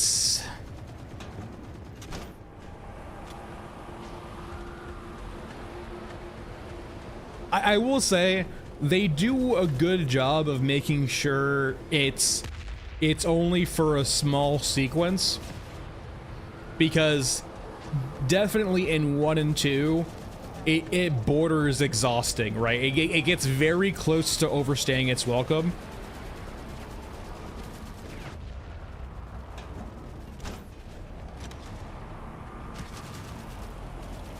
Yeah, I'm not a giant fan of them either, but like I'm not in love with those sequences, but at the same time they're not that long. If they were any longer, we get to the point where I'm like, okay, this is too much. But they are relatively quick in the grand scheme of things. I would say the only annoying part about 2 is that because it's at the end of the game, it just kind of ruins the tension by like, I hate this mechanic. Because 1's more in the middle, it's fine. Because 2 is at the end, it just kind of makes it anticlimactic a bit.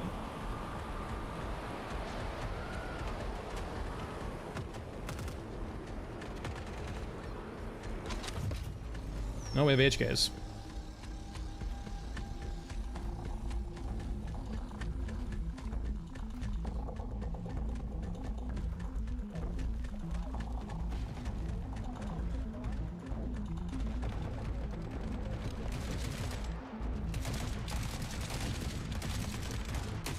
Yeah, I don't think that's like, I don't have a problem with them. It's just more of like they were getting close to overstaying their welcome, but also it just in 2, I didn't like the location of it, right?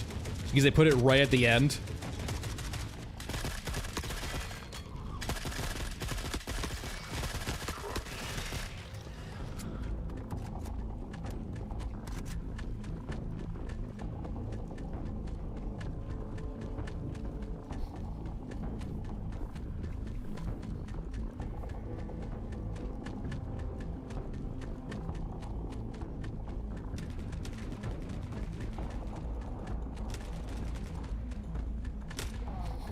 This can get pretty chaotic. Once you know the game, it can like it calms down a bit, but like if you're new to the game, it can be pretty chaotic.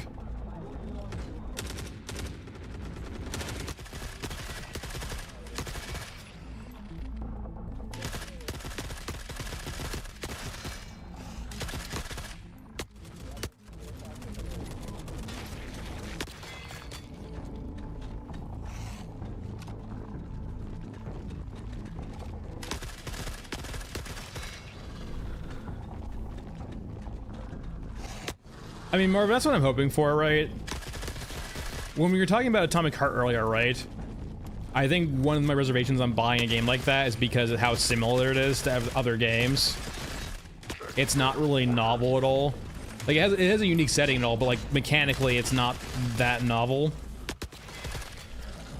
And I'm hoping they do a lot in this game to make it a lot more novel, right?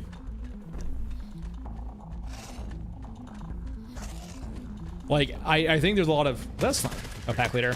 I think there's a lot of space in like this war is mine sort of style to make a city builder light. Like, there is like 5,000 bazillion different ways if I sat down I could design this game and not have it be the same, but like it would almost always conventionally or go to having city builder elements consistently. Return to normal activities. Unit 7 and 6. Yeah, the point is more like I didn't feel like mechanically Atomic Heart was offering anything unique. It's generally why I like indie games so much, is because generally speaking indie games are doing something weird or interesting mechanically from a gameplay perspective.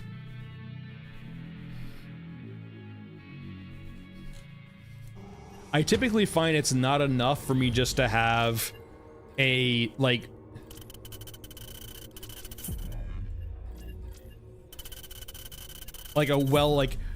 a well-polished experience. I'll go pretty far with a well-polished experience, but like it usually won't keep my interest.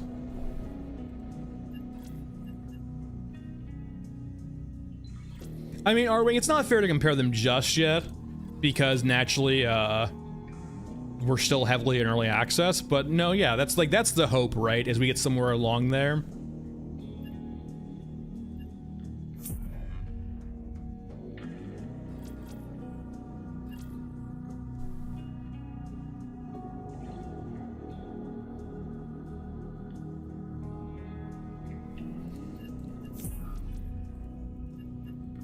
I'm not really saying, well, I'm not saying it's like Biopunk. I'm just saying that, like, when I look at the marketing of the game, it doesn't feel like it's offering me anything truly unique outside of its atmosphere.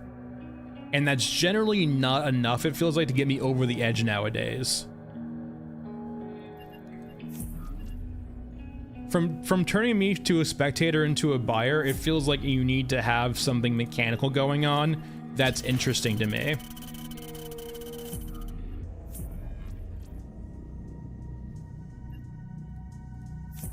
Or rather have the hope that it might be, right?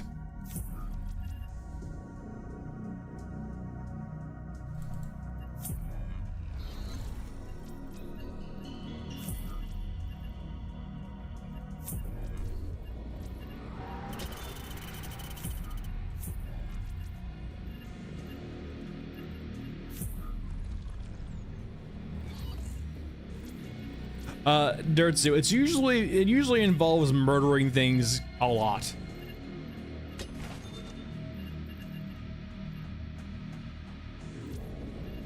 We can check real quick. 337. But I have my alternate account too that probably has about 100 on it, so about 430. And I would say remove about 100-ish of those for recording. Maybe more.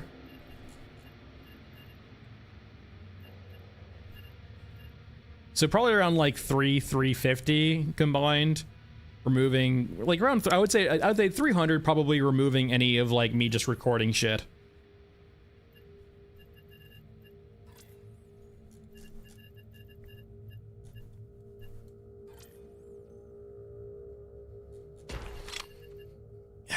I mean, ego, that being said, considering I've been streaming this game since its launch, that's not that much. In the grand scheme of things, 300 hours when I stream every week on this game since release is not that much.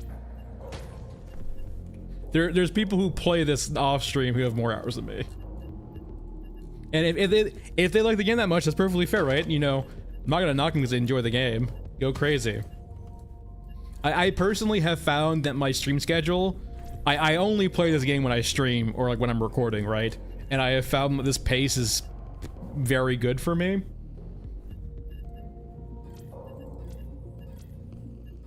Why am I bringing meds? I'm fucking gunhead.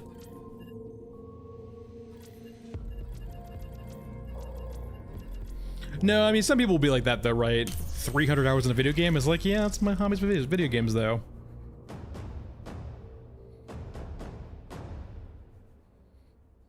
No, Arwing, that's been a common piece of rhetoric in the game in regards to, like, the whole this guy sort of thing. The game doesn't make you feel like a survivor. It makes you feel like a mercenary right now. And I would say a lot of that has to do with the quests too. The quests really kind of push me into like the, yeah, you feel like a mercenary. You don't feel like a survivor. And don't get me wrong, mercenaries have to survive too, but like you feel like a mercenary.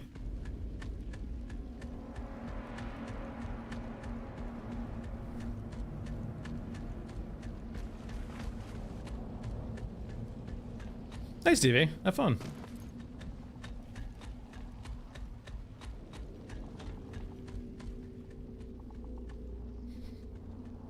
Yeah, freelancer, mercenary, like, yeah, you don't feel like you're just trying to survive. You feel like, you know, you're actively trying to pursue work.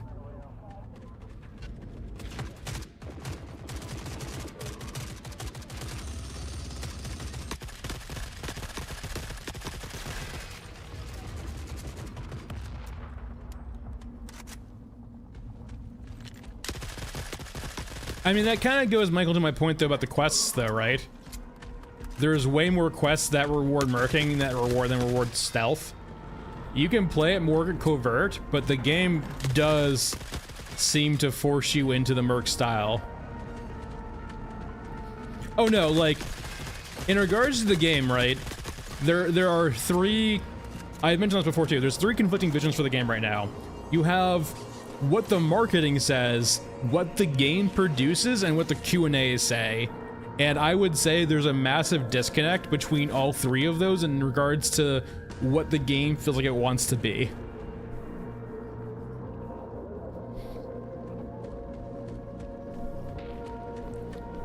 And I've been seeing that more and more. Just, well, we're using the SA58 right now. This is the SA58, not the G36, but mainly just for vibe. But we're using the SA58 because 308 is actually a great caliber in this game. It one-shot headshots consistently if I can actually hit heads. Key point being hitting heads. So you don't lose the rigs, you only lose...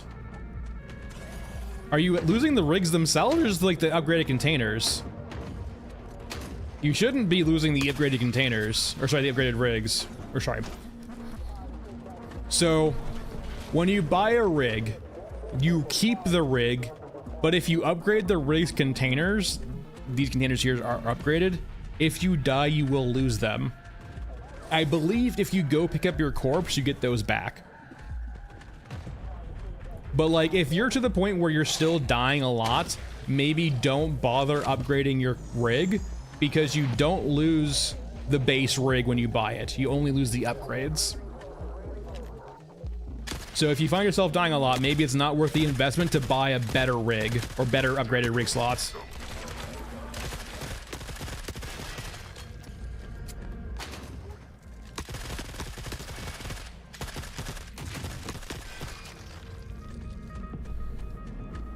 I feel like there's a slight issue. So they've reworked the aggro a bit to not necessarily be squad based anymore, it's proximity based. And so you'll aggro things that, here's the thing. So for the most part, they'll show you the aggro indicator if you have line of sight, but if you don't, they don't.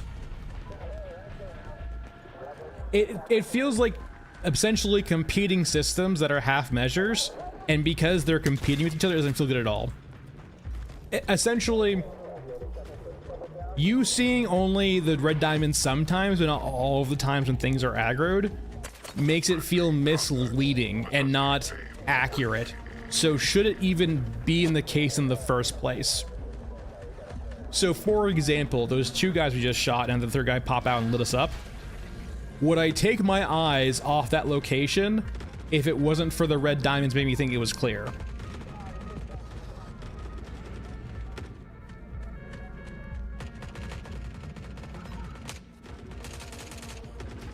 Yeah, the RPK is like kind of like the best all around. Large magazine, decent damage.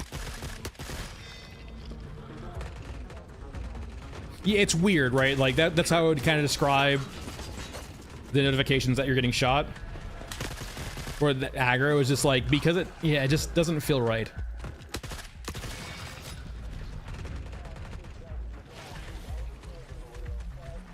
Like, either show all of it or show none of it at all, right?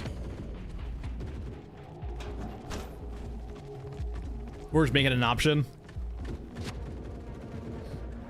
And perhaps if you're concerned about, like, maybe visually clutter too much, maybe make it like 1 or 2 walls.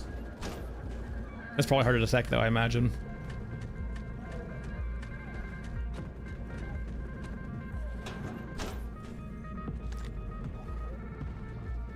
Yes. Yeah, the only problem with gunhead array is we can't ADS, so hitting headshots is kind of hard.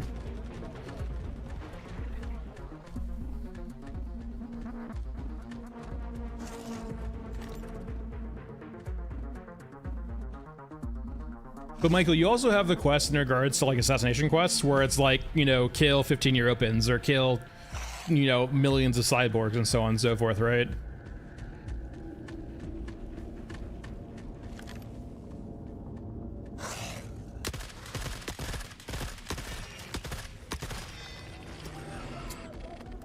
All it is just this. On the options gameplay, it's just no HUD. Hey. Sentience dropped.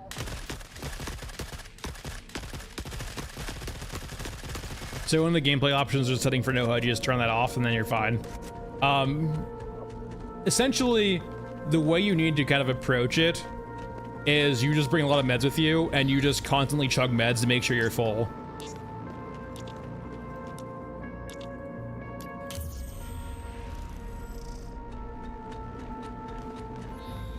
And I will say too, the most recent patch, the March patch, with the changes to the aggro indicators, they unfortunately show up now in no HUD mode, which is kind of sad, but it is what it is.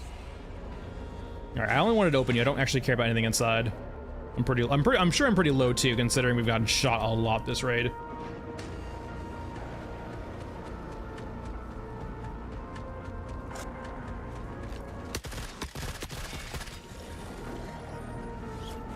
But yeah, the biggest thing to know about no HUD is you don't have an idea of your health, so basically just pop your meds constantly whenever you take damage, and then that's really about it.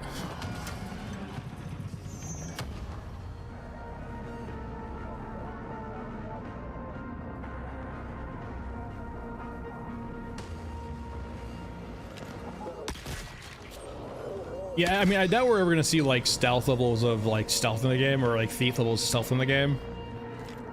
But we'll see. Not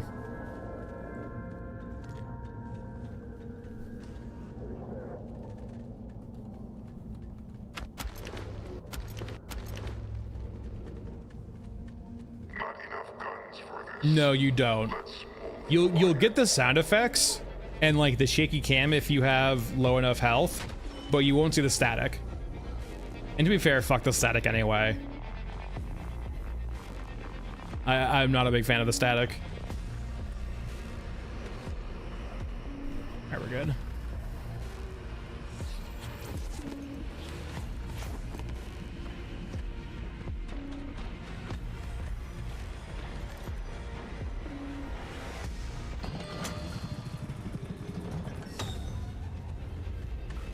So let's just see what we're at health-wise. Actually, not that low.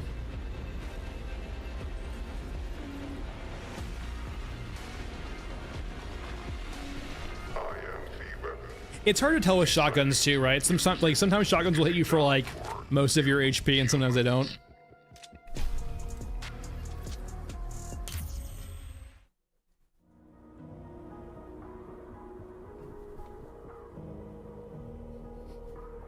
One big thing to note too, I will say, pay attention for exclamation points above your enemies' heads.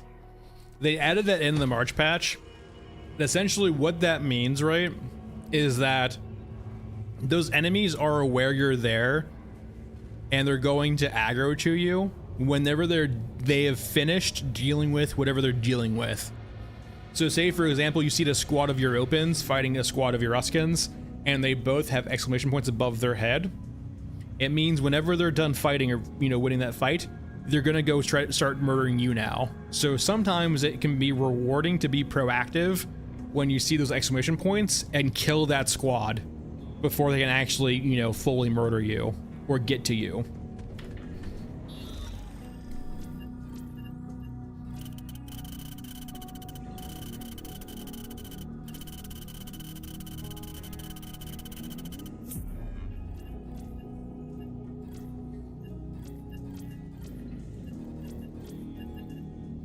Essentially, this game, there's not really an intense downside for being very proactive in regards to culling enemies. Until we see, Marvin, I think a big rework into how those units work, they're going to remain unkillable. The core issue being, like, wouldn't the grabber and Toothy and the median, like, wouldn't, so the four unkillables, right, are Toothy, the grabber, Mother Courage, and the Orgamex, right? Now everything outside of Toothy there is a melee unit, and it would feel kind of, I would think, it would feel bad from a developer standpoint to see all these cool units to get countered by Stand on Rock.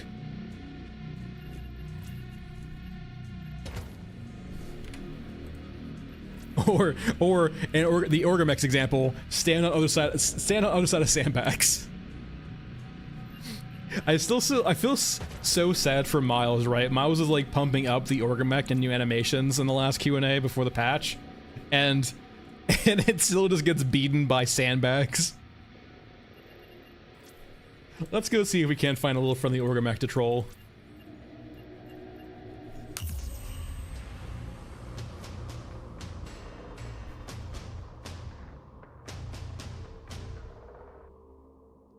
Yeah, that more has to do with splash damage, though.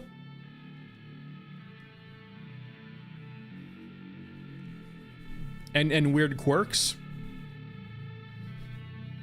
But conceptually, right, like, if you stand on a rock in front of an Orgamex, it can't kill you.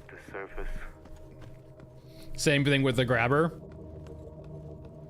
Like, there's bugs. Yeah, that, Michael, what that probably is its AoE attack doesn't have a ceiling.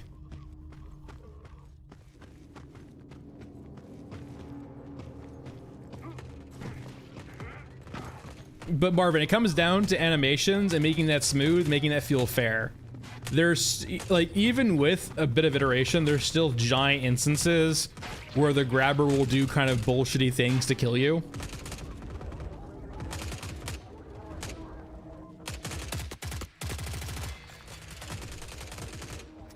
I mean, we'll see. My first thing when I saw the marketing or the trailers for this game, like the gameplay videos, was, man, this game looks awesome. The animations look like ass, though. And I mean, if they're still working with the limited animations they have, right? I'm sure they're gonna have issues in the future making sure they can have lots of animations that are well polished for characters and monsters, right? That actually can be utilized.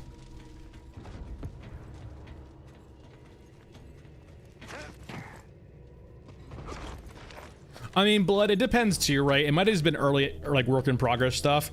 Like, for example, in Rello's video, he shows you this map, but this map is in, like, not this color scheme. It's just like a regular day variant. Which, kind of, I would have maybe preferred. Don't get me wrong, the red looks cool, but... I mean... It looks cool, but just... After the 10th time...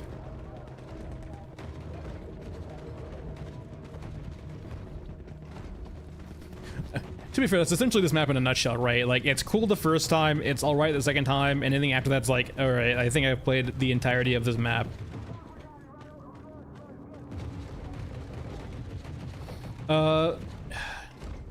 If we go off their Steam page... If we go off their Steam page, this September, If we go off the feeling where the game is, 2 to 3 years.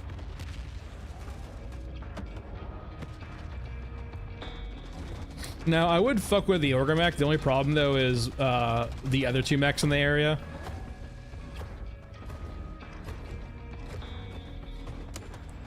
Yeah, I mean, Michael, yes, it's cool to have, like, you know, like, very artistic-looking maps. Or artistic-looking maps. Like, don't get me wrong. I am never going to follow any of these maps, except for maybe Underground Cemetery, for, like, not being cool aesthetically. But, like, they're making a game. The maps need to have good gameplay, too.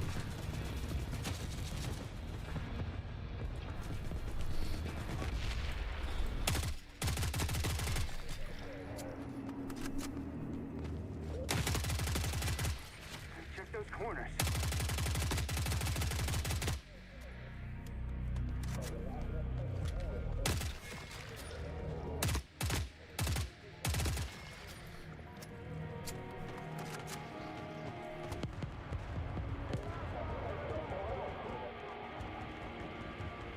I would think Frozen Swamp's the biggest. I imagine it's pretty close, but like, maybe not that close actually. No, Frozen Swamp's definitely the biggest thinking about it.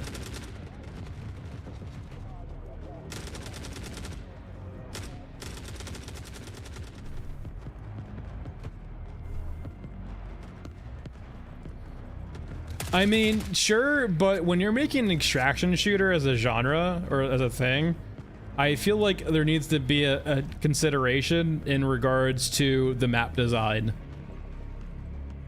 Because you know your maps are going to be replayed to death.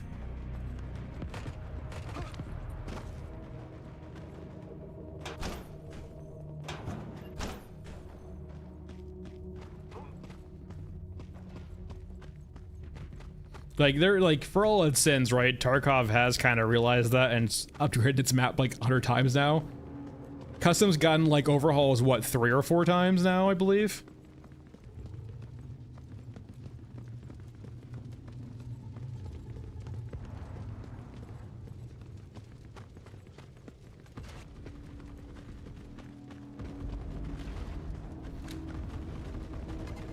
Oh god, FPS drops.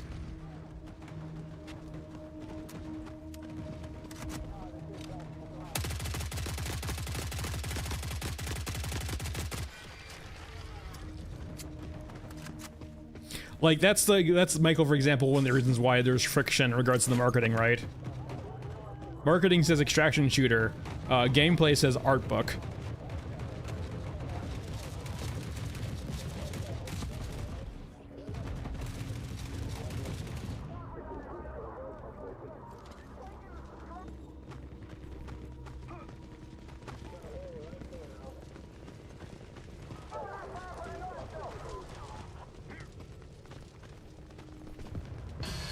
No.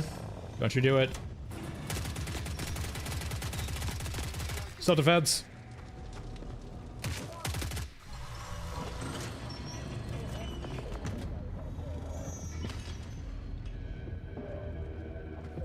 I mean, there's going to be events in the future. I'm not sure if we're gonna have like that little events. There's variants, and they've talked about events and like making the maps different. Even with events, though, like, this map is go up a staircase, go down a staircase with no really agency in the pathing you take. It's just go up and down. There's not side paths, there's not up or down paths, it's just one path. And so they can make the spectacle more interesting, but at no point when playing this map do I feel like I'm thinking it all. Or making choices, really, right? It's not zig or zag, it's just go straight.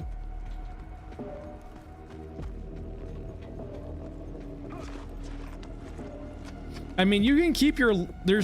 Michael, you seem to be thinking that there's almost a degree of, like, you have to choose one or the other. You could have both. Always a pleasure, folks. You don't have to satisfy aesthetics just to have more gameplay considerations. Look at Frozen Swamp.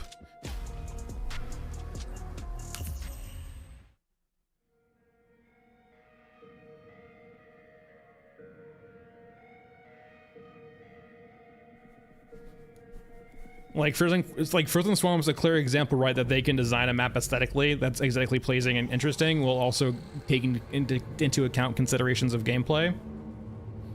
And to some extent, like, I actually think they kind of designed the map around the core set piece, the injector site, right, and then built it out from there. While unfortunately, them wanting to make a staircase kind of pushed them into this path of, well, the map is a staircase.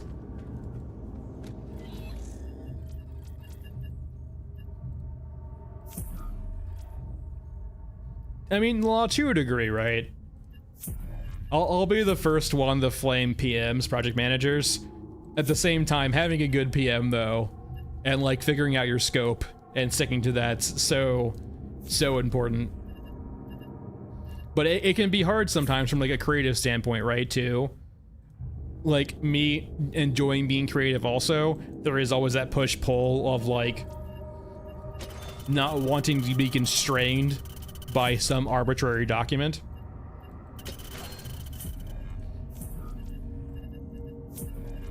No one wants to be in the no one wants to be the person in the room who says no. Especially when you're around your friends.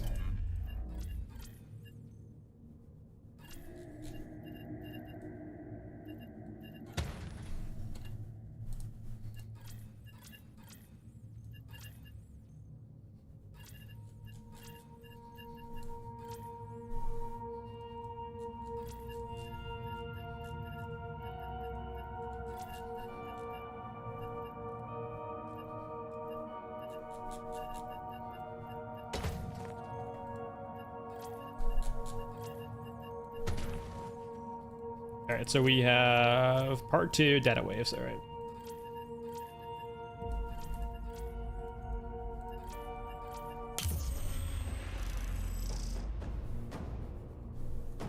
Oh, it definitely is a hard task, right?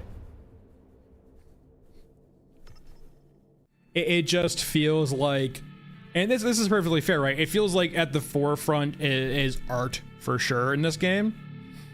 And I think the problem is that, like, it feels like that's the only consideration is first and foremost the art, which is perfectly fine, right? I do not feel like that's always perfectly relayed, or wasn't perfectly relayed in the marketing material itself. And so, like, if you come into here expecting extraction shooter-esque gameplay and content loops, they're not really there yet, but we'll see.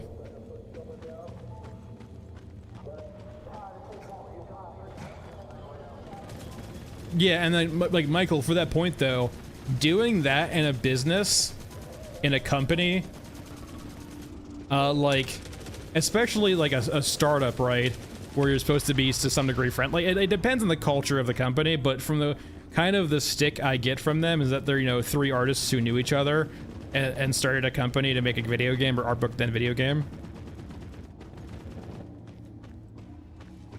This is naturally me theorizing, right? But it feels like their dynamics are a lot different from a regular company, right?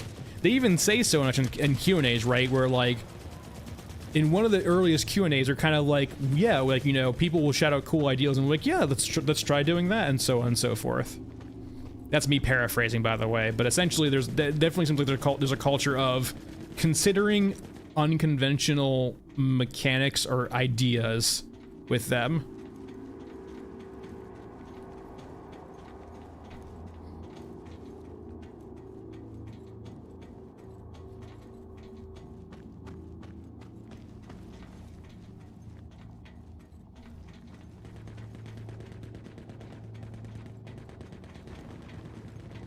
But Miles said too, we have like, what, 4 or 5 months away from like the earliest iterations of Endgame. So I'm interested to see what they come up with for sure. That's kind of like the big thing that's been missing for me in Q&As is like an idea of where the game is heading. Because right now we basically have cool atmosphere and art, but a very bog standard extraction shooter. And that's like kind of like let down by the level design in that regard. Because it's got no bigger things going on.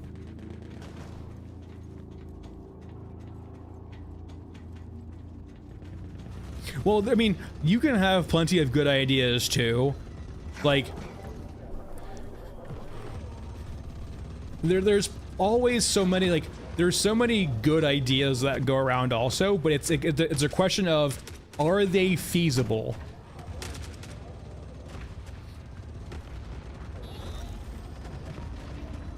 Like, you can have all these grand wall ideas about, like, the game design or, like, something they can include, right?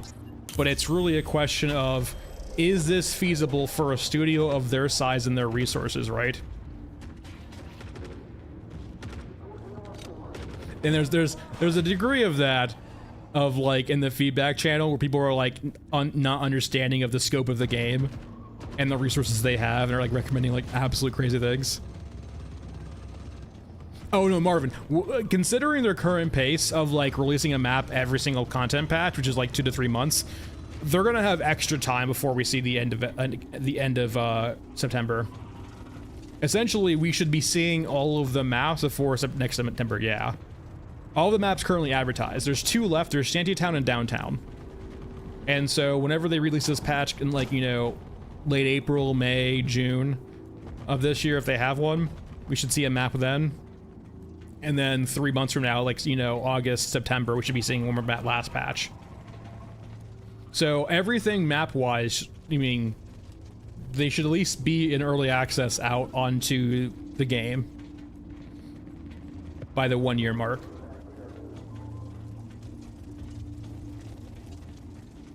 They're certainly banned. Like, yeah, no one's. They do certainly care.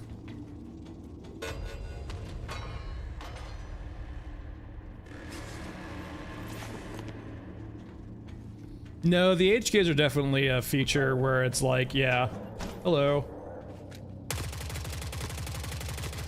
The HKs are due for rework eventually, yeah. It's just a placeholder system for now that feels weird. It's meant to be. I'm curious. I imagine we'll see the last of the guns, or the last of the rework of the guns next patch. I'm not holding my breath, but we'll see how it goes.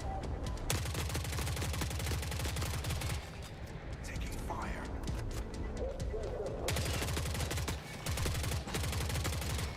Yeah, there's definitely a push-pull, right? So, like, Law, they have saved themselves on some actions from Tarkov, but they have, like, you know, they've invited the difficulty of making an engaging PvE experience for sure.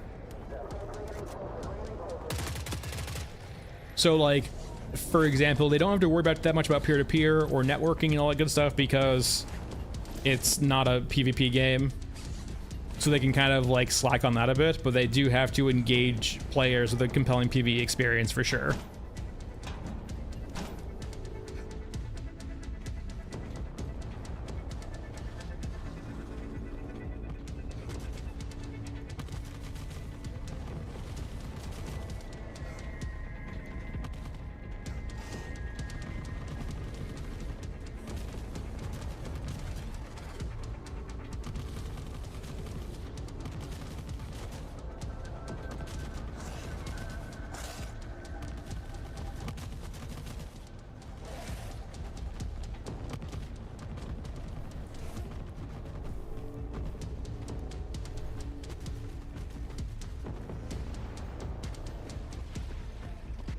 See, Marvin.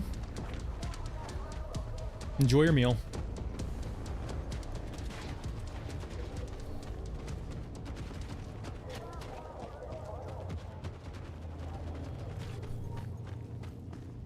I do wonder if we get the Q&A today or not. Hey, I'm guessing, so Mads, the old CM, is gone now, and so they have a new one called Mud Selector. I'm thinking that's just probably someone who's been, like, kind of gifted the role of poster of the Discord. I haven't seen them on the Discord at all since they posted that one thing. Mads was around occasionally, right? So I'm guessing basically what happened, right, is that this is just, like, kind of like someone who's been given additional roles.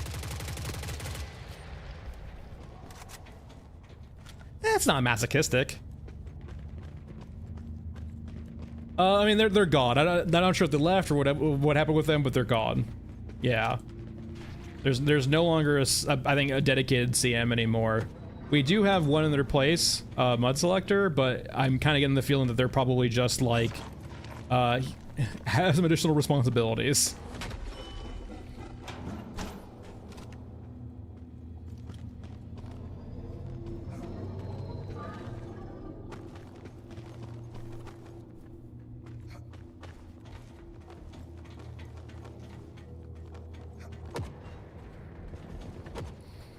Oh man, this rabbit hole of endgame content.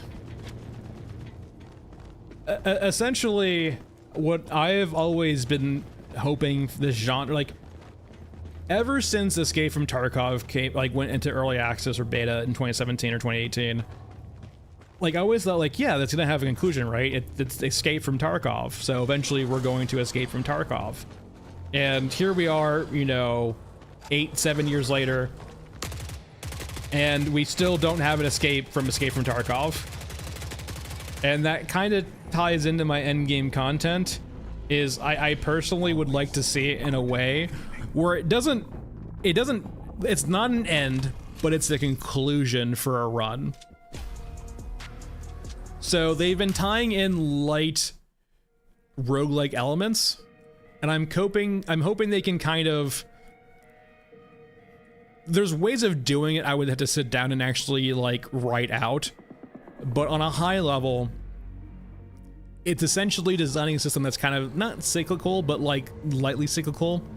I do think you need to provide the ability for people to opt out of the cycle, like a point of no return, so they can if they want to if they want to continue on their gameplay loop and not have to ever get like soft wiped or soft reset or start a new cycle, that option's available to them, because this is a PvE casual game and that needs to exist.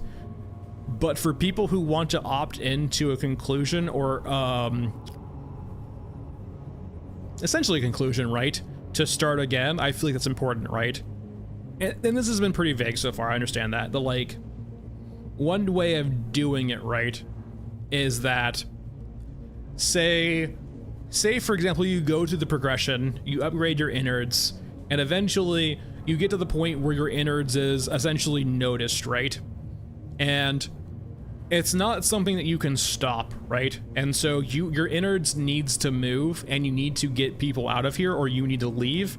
And so it becomes much more about taking what you can, getting ready for what you can, and perhaps doing like this kind of last stand sort of wave defense, sort of defend your innards. And the longer you defend, you know, the more rewards you carry over to the next cycle, perhaps, so on and so forth. This is super high level, just an example, not exactly what I would do. But, and like, you know, you do that wave defense, you say, for example, you want to keep X characters, you keep a few characters behind to defend, and from that, you start anew, right? You start a new innards, you start expanding again, you start building again, right? And so that would almost in a way be a prestige, right? So you complete this cycle and then you prestige up, and essentially you keep some progress going forward, but the cycle is now new again. And there's so many different ways of doing that and doing things like that. And in a way, it acts as a conclusion for like a run or like a session, or, you know, a grand campaign, if you will. But it is cyclical in nature, right? You're kind of restarting again or starting new again. And once again, super high level, not the exact way I would do it, but just an example. But that's mainly just an example of providing a conclusion without providing an ending, right? You provide the end of a narrative arc for your personal campaign through the Foreverwinter, and then you start again. Because it's cyclical in nature, right? It would never end. And the clear cutoff point, right, being is you make it very clear and present of like, hey, if you go past a certain point, right, you're going to hit the roguelike content, right? If you want to keep going, you know, you're going to engage in kind of this cyclical nature of the game, right? Because some people do just like hoarding shit, and that's perfectly fair. If they don't ever want to, you know, embrace the prestige, that's fine.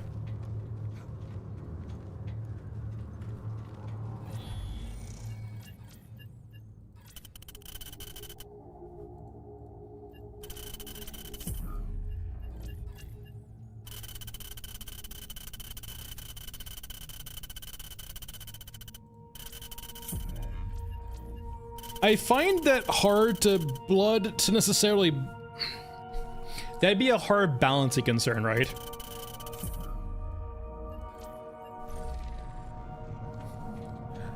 I think I mean, I raised this question to the devs in one of my questions for the Q&As. I think they misunderstood it. Providing the scaffolding into which you're to build your own goals is perfectly fine, right? But it does require that scaffolding first to be built. And right now, that scaffolding to create your own goals doesn't really exist yet. And perhaps, like, upon this scaffolding, you can build, you know, your own goals for as a developers for your game, but you keep that scaffolding empty and wide so people can build their own. So the question I raised, right, is like, are you relying more on things you prescribe to the player to provide motivation, or are you purely relying upon the motivation of the players themselves to play the game? And they misunderstood that to be like, well, of course players should rely upon their own motivation. That's the way they play the game, right? That's not really the point I was making with that question. It's more of, are you going to provide like kind of these meta elements for people to pursue as a means of endgame to kind of, are you going to provide a scaffolding essentially, right? Or is it going to be purely open-ended? So say, for example, in a pure open world, like say, for example, Conan Exiles or Rust, right? You kind of have an idea of what your end game is in those games, but technically speaking, when you spawn on those maps, if you had no knowledge of on what Rust is, for example, or Conan Exiles is, and you were just dropped into the world, right? That game doesn't really give you much of a scaffolding to go off of. It's kind of prescribe yourself your own goals. Eventually, you might learn that there's research to do, and it's like, okay, research is clearly a goal here, so I should need to keep researching stuff. That, in a way, is a scaffolding, right? Providing clear, like, progression or, like, you know, things that seem like they're progression to the player so they can use that as motivation, right?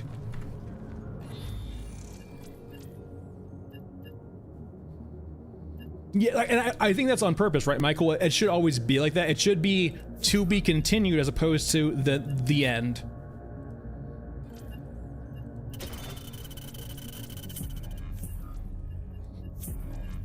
That's exactly what I mean in the sense of conclusion rather than definitive end.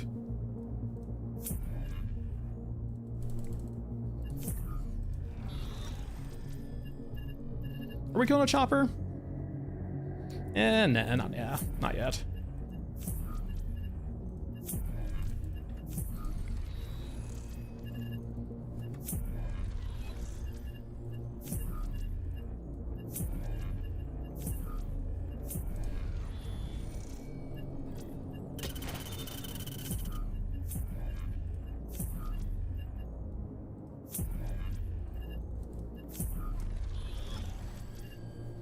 But that's a cool way of putting it, Michael. Yeah, like I guess every single time it's like, yeah, I would lean very much into to be continue as opposed to the end. Yeah, there's no progression right now, diet for sure. There's nothing to spend your money on. There's nothing to do with your money. There's nothing like there's no scaffolding to give yourself a goal with, really.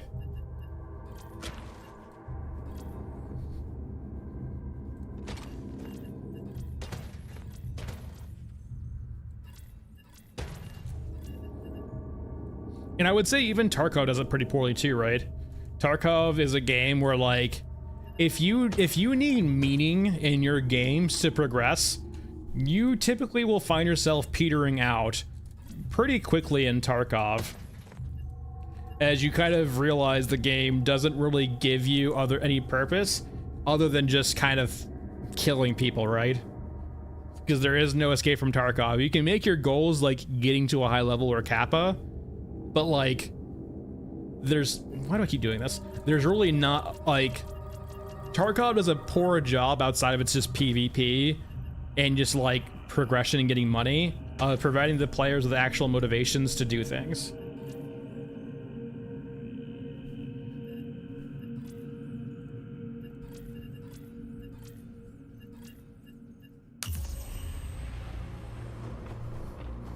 I mean, I kind of highlight that, right, Michael, in regards to, like,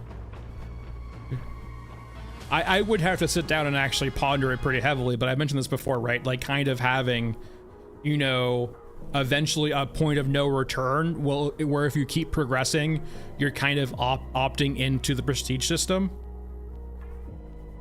And by doing so, it's not a matter of when, it's not a matter of if, but when your innards are noticed. No chances. Like, so for example, say for example, you get to the super end game, right? And you choose to opt in through whatever means to go into the super end game, and you kind of opt into prestiging. And it doesn't just immediately go to, say for example, you know, end game scenario where you're defending your innards. It's more of a build-up, right? Where things get harder and harder and harder and harder until this boiling pot boils over, and now you have to defend your innards. Something, you know, it basically, you put yourself onto the path where eventually it will happen, but through proper play or proper, you know, means, you can eventually, you have to defend your innards, and you're going to get wiped, and your innards defense is more about saving what you can for your game plus, right? And like right now, prestige is kind of used in the wrong sense. If they want to keep a prestige system, that's how I view prestige, right? Is you go through this cycle, you complete this cycle, you like, you know, you do your best, you last for X long.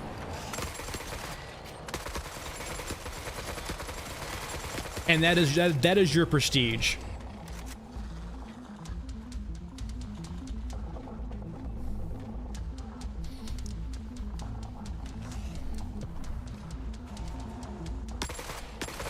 Did they despawn on the way over here? Or just get stuck?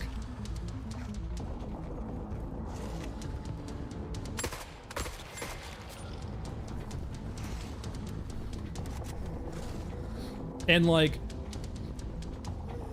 hopefully considering they want to have a lot of variations on how the map's plans like that, like you can create kind of, you create the scaffolding and framework for stories to be told dynamically, not through the you making them happen, but then just happening organically as you play the game.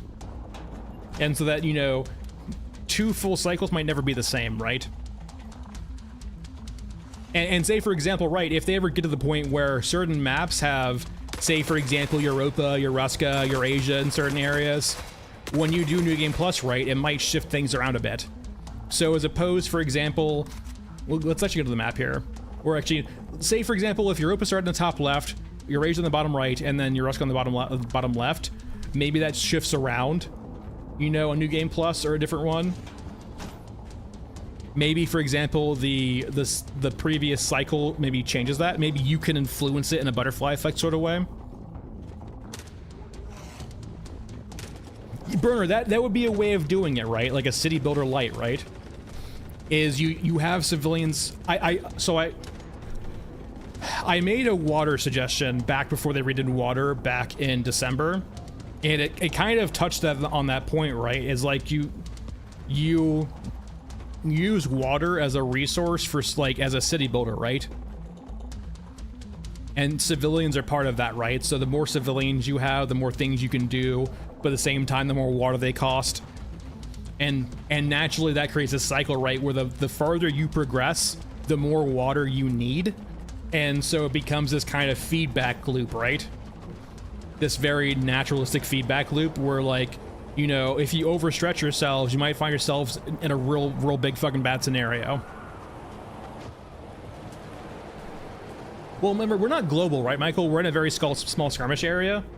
And remember, butterfly effect, right? Butterfly effect. So, I can't fucking speak English right now. Butterfly effect. So essentially, like a single bullet might change the outcome of an entire area, right? That's essentially a small thing hitting over dominoes and causing a huge thing to change. So like, it's not by brute force, right? But like, say for example, you killed one commander in one area, and so it shifted the odds ever so slightly in Yuruska's favor. And over the culmination of the entire war, it might have gained them a little bit more territory. It's not going to win them the war overall in the world, but just this small little regional conflict. Stop fighting.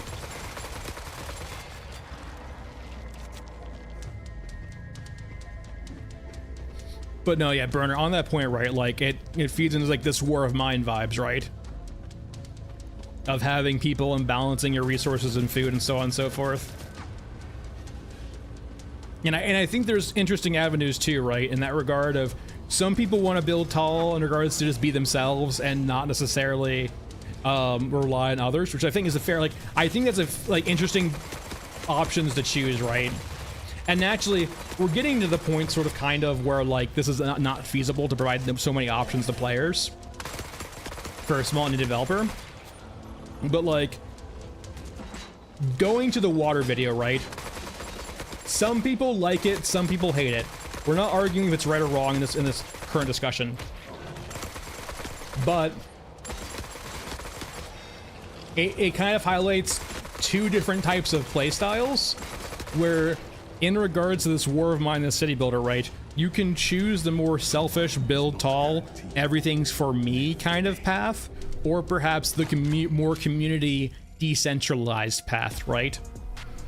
Where building tall might allow you to progress quickly and make yourself maybe a little bit stronger than you normally would be able to because the amount of resources you have personally, but you might not have a lot of fallbacks or safety nets because you don't have a community, right?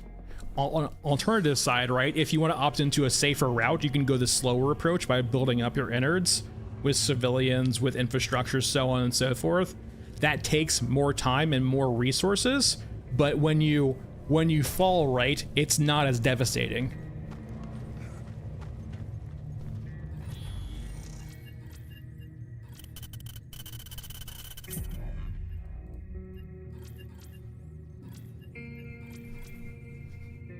And like I said, this is just one possibility too, right? There's so many different ways of doing this.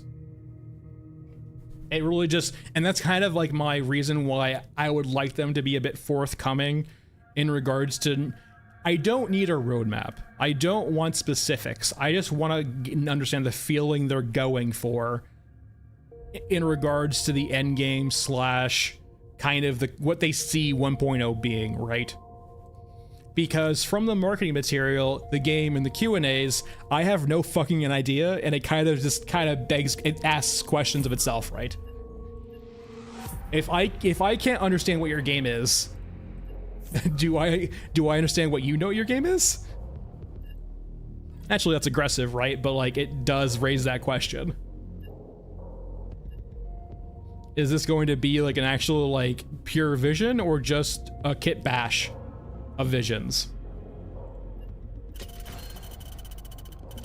Disco, 100%, yeah. Like, well, I would say Disco actually, okay. For those interested, right, go watch the Fundog videos, not the Q&As, not the bursts, just their big videos in the beginning, right? The first like 4 or 5. They don't really nail, if you did not watch third-party material like Rillo, and you only consume the marketing material from Fundog themselves, you would think this is just a grimdark extraction shooter. At no point when I bought into this game did I understand that this was supposed to be an art book. This was more artistically focused, and like other things, right? That was never communicated, and that's fine. It's not that big of a deal for me. I love EA games. I'm gonna buy them regardless of whether I like them or not. Just because if it's got a cool mechanical feature, I'm gonna throw money at you because I find that interesting, right? I'm not saying I wouldn't have bought the game, just I would have understood what I was getting into better. But there are people who will probably feel misled in that regard, right? And I can't fault them for that.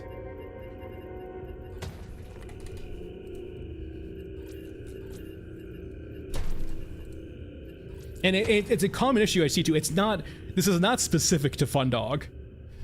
This happens all the time with smaller indie companies, is the marketing team will get lost in the sauce.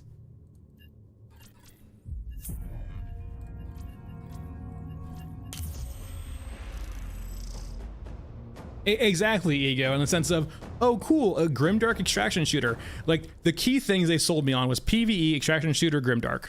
That's all I needed to know. And you got me to sign on.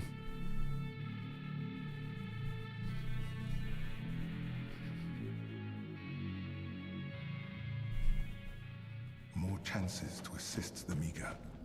Let's not waste it. Yeah, Disco, 100%. There's like, yeah, they talk about scarcity where every bullet matters, right? And like, they talk about scarcity and every bullet matters, but then at the same time, like, every vendor sells you like 1,000 rounds of like each 500 rounds of each caliber.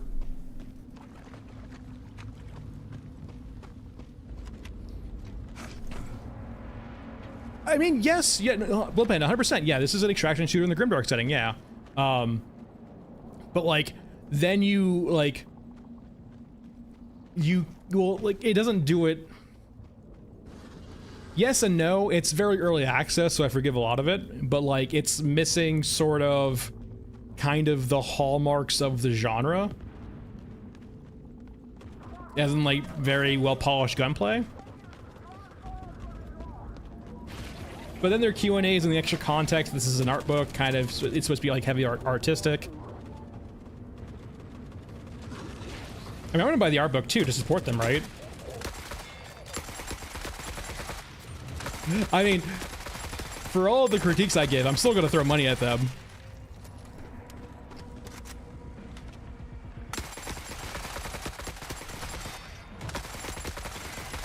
No matter what, I'm still gonna be a patron of the arts.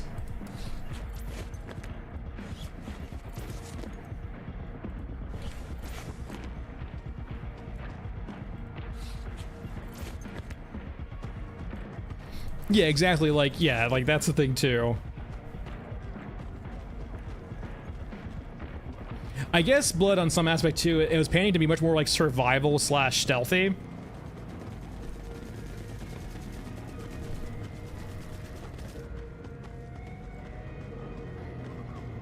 Like where resources were scarce and not necessarily plentiful.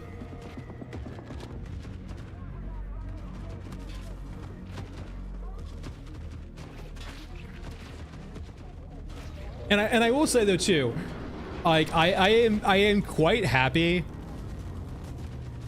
for all of the shit I give their marketing videos, right? I will say I am quite happy they were willing to show off the kind of very mediocre animations in game, right? Like the fact that they were willing to be forthcoming with that garnered a lot of goodwill with me, right? Because man, anyone like remember like, you know, all of the videos back in like 2010s or like where like the gameplay videos would be so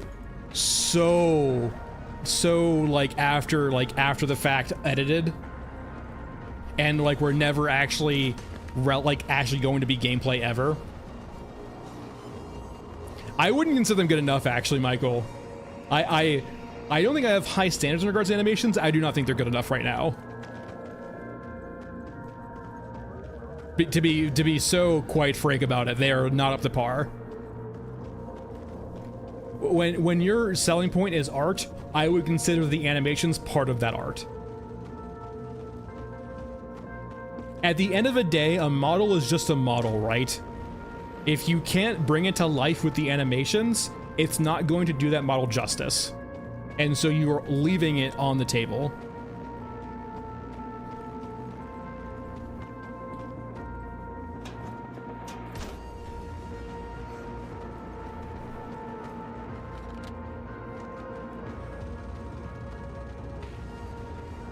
And that goes into too, right? Like I would much rather them rip content out of the game like guns and have a few of them highly polished.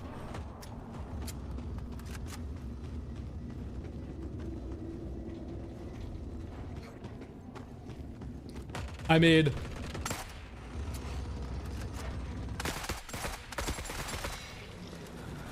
personally for me, I'm not sure about you. I wouldn't consider this good enough.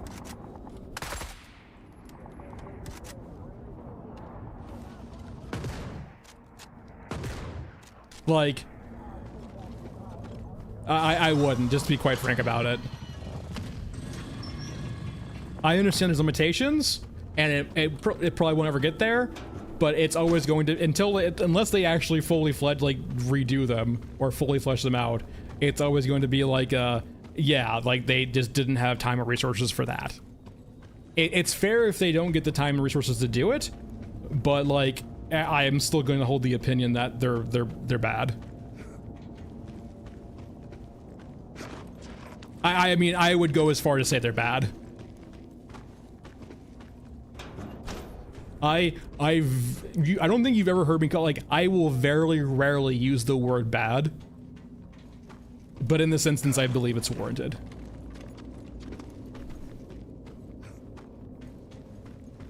It is literally the first thing I said to me when I watched the video for this game is like, game looks cool as shit. Those animations are just not good.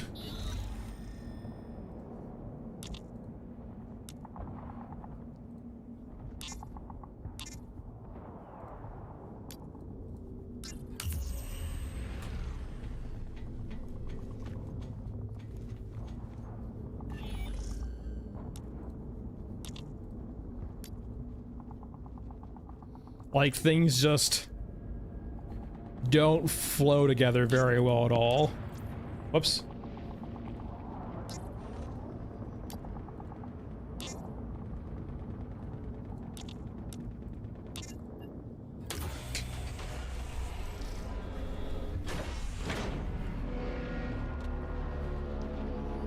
I mean, it's an issue, right, Michael? Because on the same point, like, you have...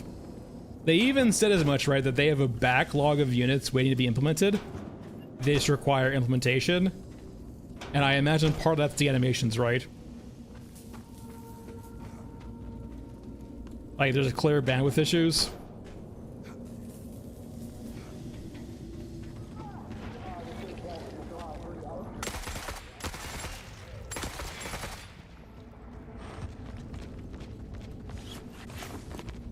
I mean... There's no collision. The animations kind of torque them around to the point where the models stretch in weird ways, stretching the textures around. There's just a lot.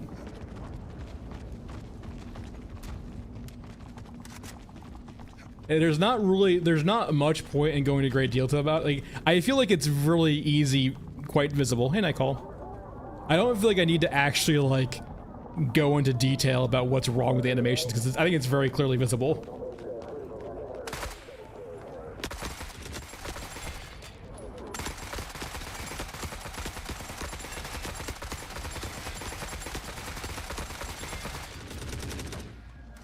Yeah. Oh, I am not saying they're easy. But I would consider it part of the cost of a game like this.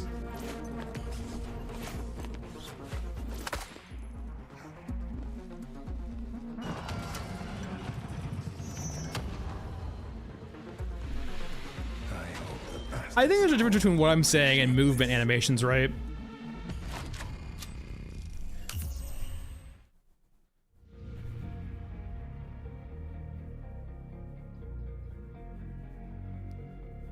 I hate, for example, using Helldivers 2 as an example for everything, but just go play Helldivers 2. Does it need to have you that, like, up to that level of quality? No. But there's also a reason, too, why there's not that many units in Helldivers 2.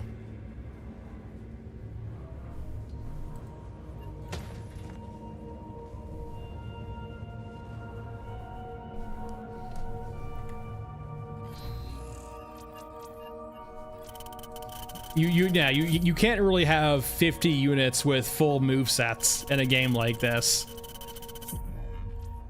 I don't play Monster Hunter, so I don't know.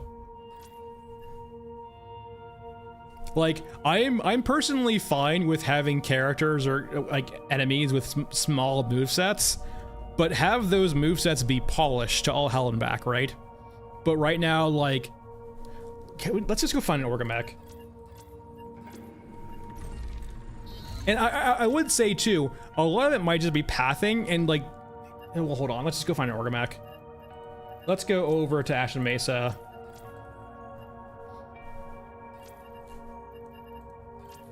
Let's go bully an Orgamech.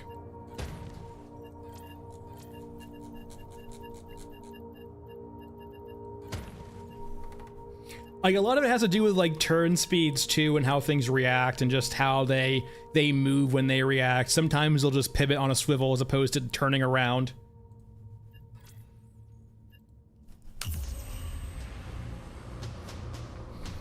Hell, even go like back to like, say for example, Fear, right?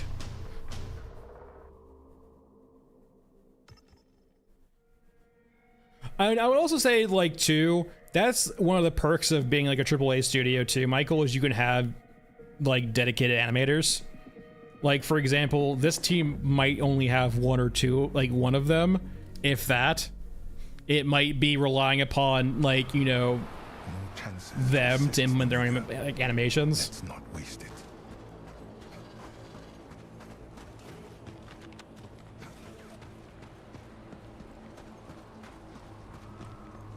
And keep in mind too, like, I would call the animations bad.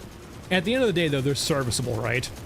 Like, it's not like, the animations are going to make me not play the game if everything else is interesting about it, right?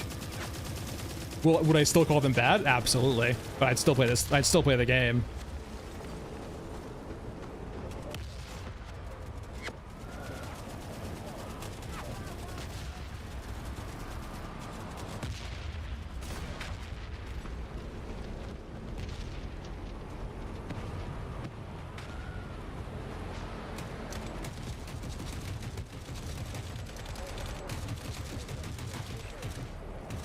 Like,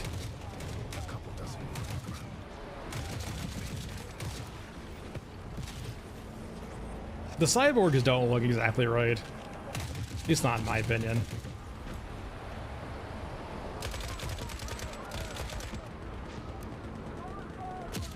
Then you have like these weird instances too, where like things will shoot off to the side, for example. Like, for example, the pilot's running away right now and like shooting off to their side like 45 degrees, but they're not turning yet. What the hell? Do I have HQs already, or just like bad luck?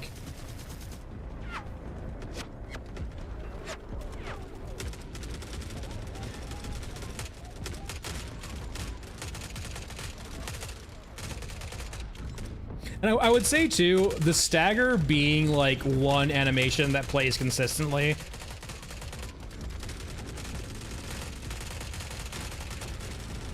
Doesn't help either. It's like it's this, you can see when they're getting staggered, right? And it's the same animation playing over and over again, no matter what the actual cause of damage is.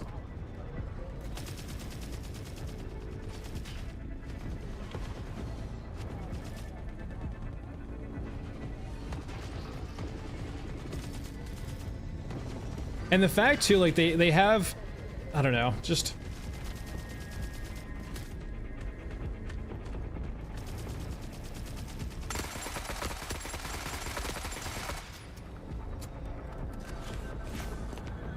for I would say the chopper is like the prime example, right?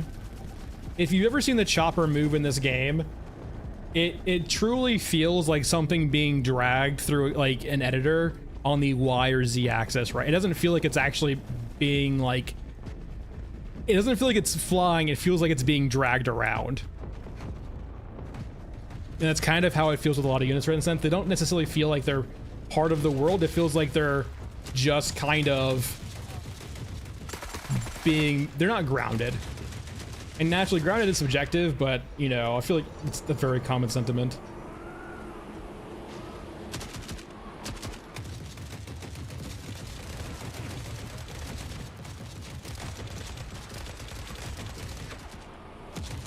Like, not taking cover.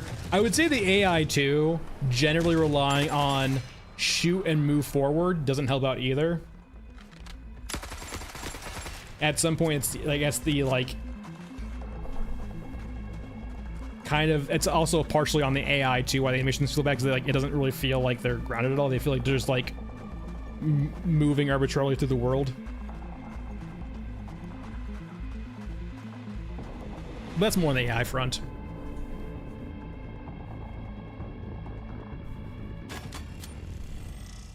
We did not see our lovely little Orgamech. But for example too, right? The Orgamech not having a jump or the ability to get over some sandbags it's partially AI and movement, but it's also partially not having a jumping animation, right? Or a leaping animation, or just like, it doesn't have the means of getting over it.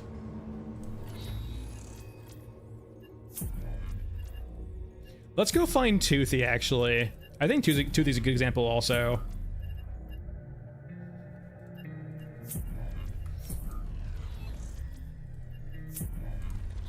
Let's go critique the fuck out of Toothy.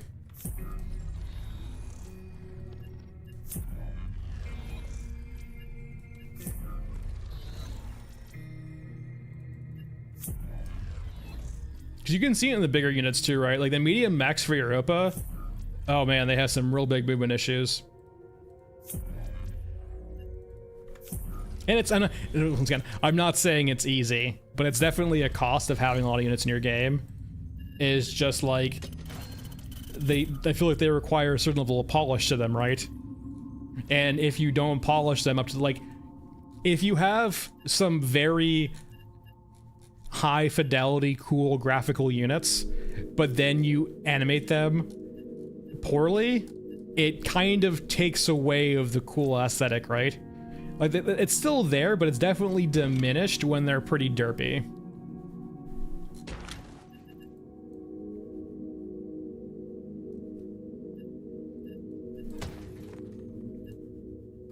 Okay, maybe we don't need that many rounds of 54R. That'll work.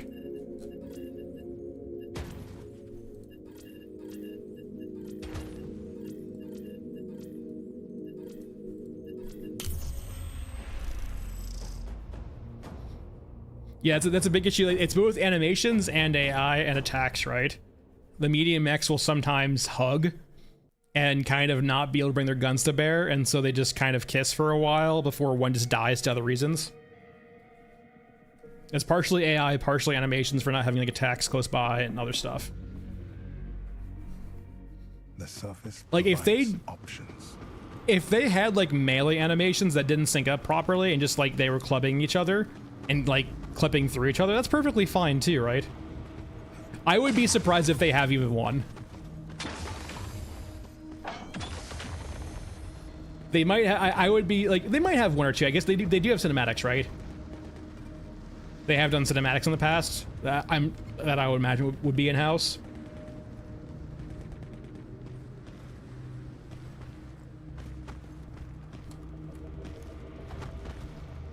But like one or two animators for like however many units they have. Oh god.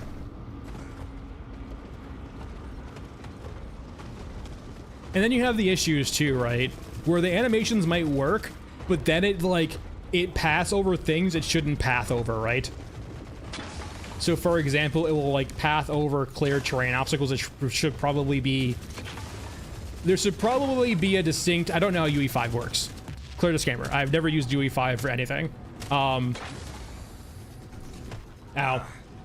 Like, it almost feels like these units should have distinct nav meshes for like their particular units. Like, you know, mech size units can only utilize these areas or only consider these areas as part of the nav mesh, right? From moving around the map. And so like areas like this would not be considered part of how they would move about the map. And that's part of the issue too, right? Like you'll see medium mechs and exos clip through certain objects or stand on certain things they shouldn't be standing on. And that doesn't help with like it either.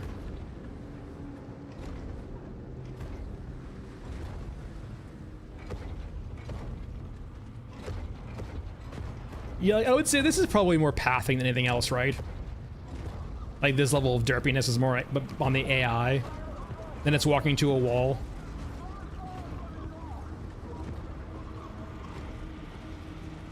So a lot of it's probably more pathing than anything else, but like, yeah. It's a combination of factors.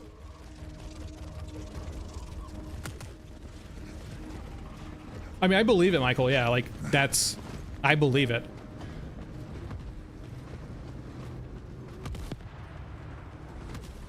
In regards to Capcom, it's like having that many animators. Oh, for sure. I think, you know, preface this all the time with saying, like, you know, in a sense, it's okay if it doesn't get changed, right? But it will, it's still... naturally there has to be shortfalls or shortcomings in a game like this, right? You have to make compromises. This is a fair compromise.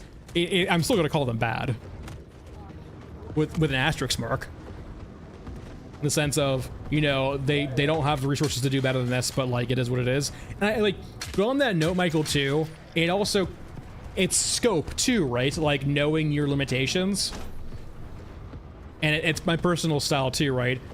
Same exact issue, right? Well, it's pathing issues got me from the nav mesh, right? Or however these move around in UE5. Betadic is an example of that, right? Where he's keeping it small in scope, and so it's because it's small in scope, right? He can provide the levels of polish he wants to those. But because we have 42 guns in the game and however many units in the pipeline, they can only provide so much polish or animations of certain things, so they would never get anything done, right? If they're trying to get, 100 units in the game by launch, they can only do so much per unit. Which is why I say less is more.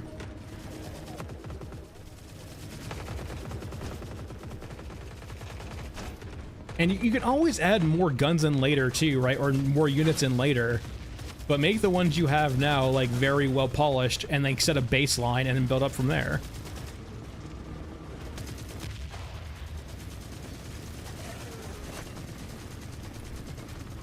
Oh, takes.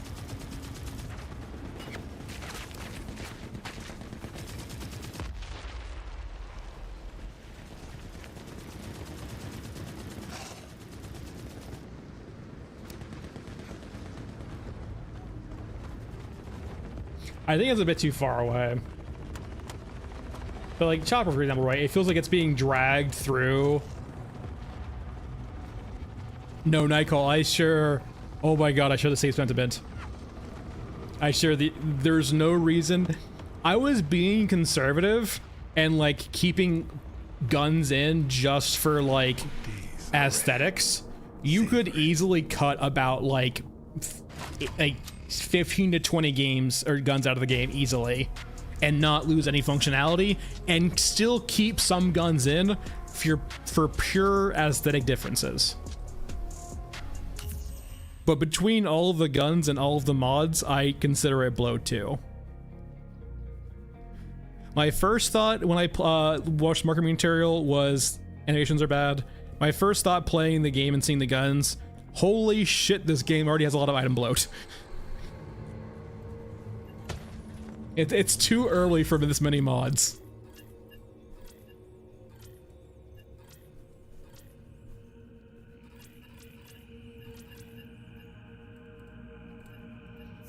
And like when you're having, it seems like their method of doing the ADS now is lining up the camera to each optic. I'm hoping that's easier than it sounds.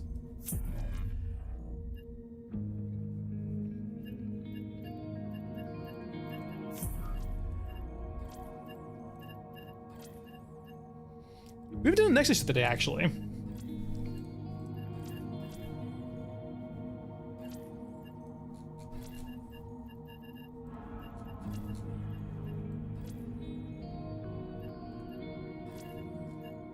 I think it's just an asset pack, to be honest. I haven't looked, but I've been told a few times it's an asset pack, and I believe it. Now, naturally, there's a few guns that are probably their own, right? Like Painless. But it definitely feels like a lot of them are just asset packy.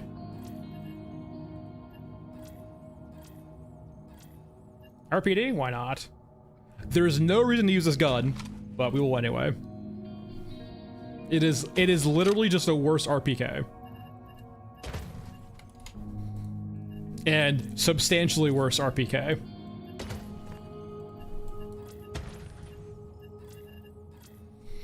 It depends what you're trying to do. My personal favorite is probably the Scar. If they do, nope, not even gonna bother. If they do what they, if they So in the limited amount of art we have for the game, right, they do have AKs, they do have like stuff like that, right? But they're a little bit souped up, they're a little bit modified, they're a little bit more dystopian. If they can just make the baselines that and go from there, I feel like that works. Crew, stay there. Like, yeah, you can pay homage to like the real life guns, but they don't need to be stock real life guns. Oh yes, Doom Guy mode. There's a lot of overlap, right? Like the like all of the rifles essentially overlap. And don't get me wrong, having some overlap for aesthetic reasons is perfectly fine, and slight differences is fine. But like the entire rifle tree, for the most part, is almost redundant. And then LMGs don't generally do anything beneficial over those rifles. The only one being the Saw with 300 rounds, and that's the only one.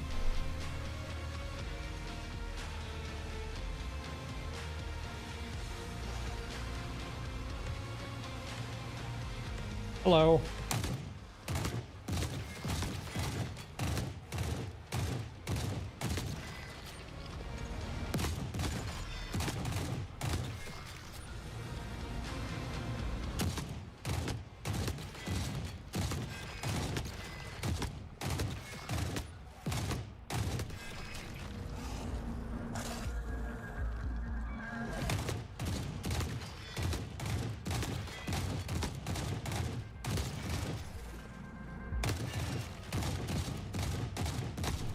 Alright, we're good. I'm not gonna bother killing those guys, they can enjoy their pain. Hello.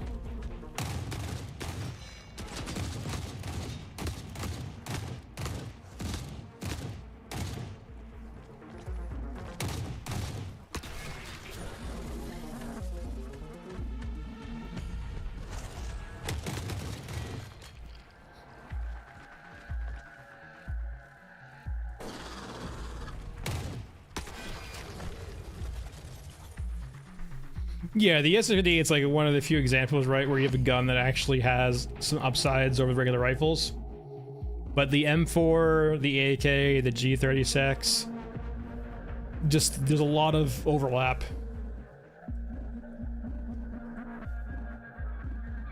Where is everyone?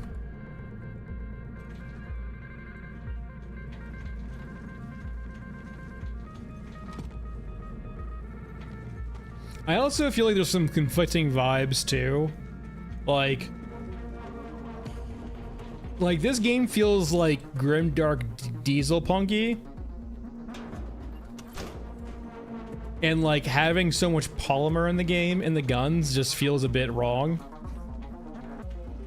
Like if the gun is a sci-fi gun, right, and it has like a level of high techness to it, I can understand seeing the plastics and polymers.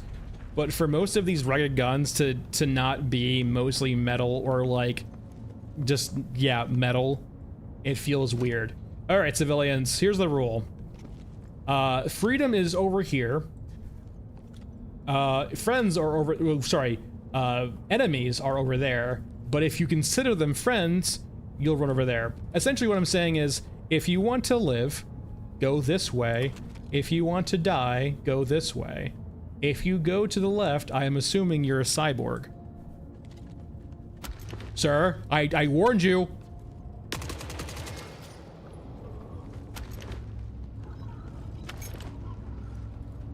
Alright, there was only one.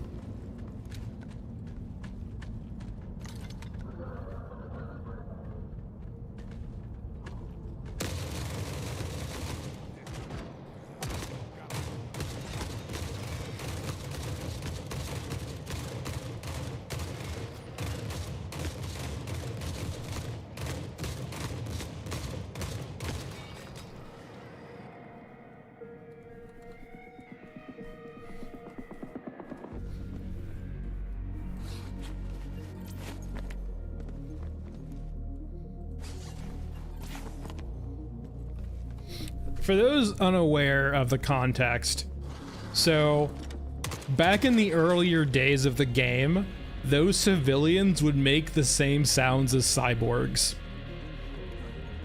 And they also drop alcohol, which is the prime loot of cyborgs. So the theory being is those are basically Terminators, essentially flesh-covered cyborgs to try to, sneak in to your areas, essentially. And so we can figure out the imposter by those who run over to friendlies.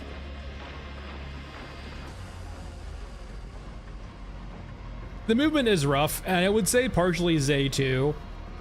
A bit of that is on the level design itself. A lot of the objects and terrain are not smooth. Essentially, you know how in most games, right, you can walk through a bush and it won't impede your movement because it's a game? This game doesn't always do that. It's a bit inconsistent on when it decides to do that or not. And say, for example, right, you might see the occasional pipe sticking out of the ground. Sometimes that pipe might block you, sometimes it won't. It kind of just depends on what pipe you're going over. But essentially, there's a lot of terrain right now in the game that kind of impede your progress or arbitrarily stop you when traditionally other games won't do that. And so it makes the movement feel worse than it probably actually is. Oh no, it's like the main pain point of learning the game, of learning what things will just stop you in your tracks.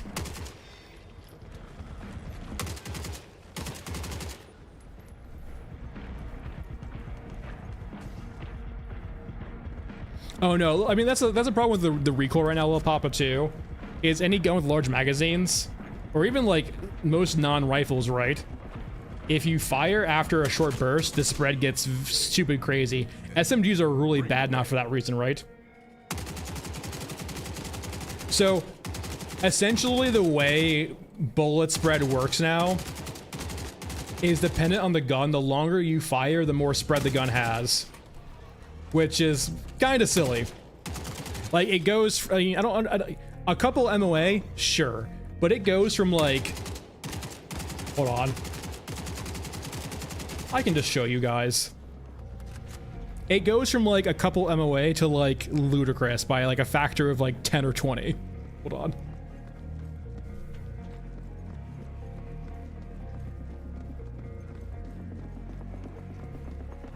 Let's get to a relatively safe area.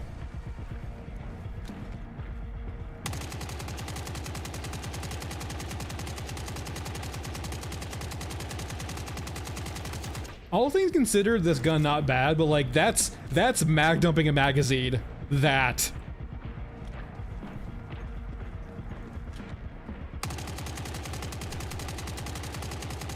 And like we're not that far away, right? Let's go away. How much painless do I have left?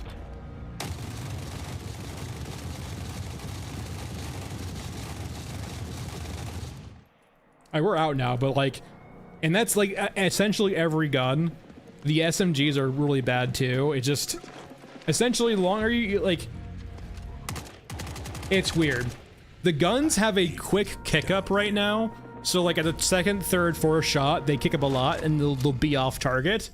Then it will turn into a laser for about a second or two, and then just turn into a large cone. And every gun performs like that.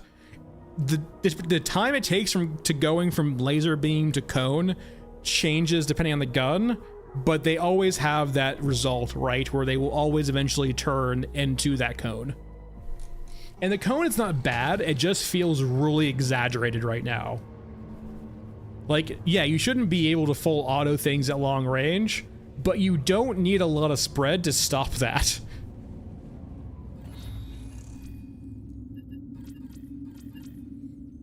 Considering how wide the cone is right now, it could even, like, you could even miss in CQB essentially from the spread.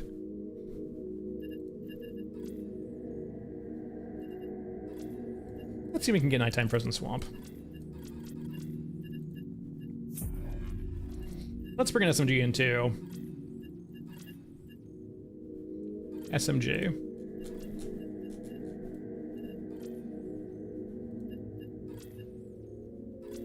Alright, where are you? I will say though, the 45 still makes up for it. This thing is insane. Should we use, how much 45 do I have? Holy shit, I have a lot of 45.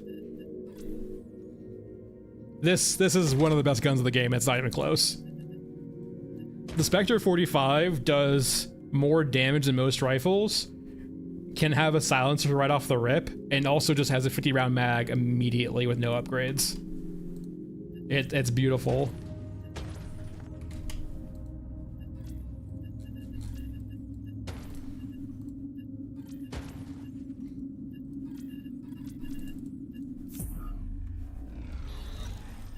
That's a great point, Gummy. How can scavs full auto a gun? Can't full auto a gun, but can carry a metric ton on their back.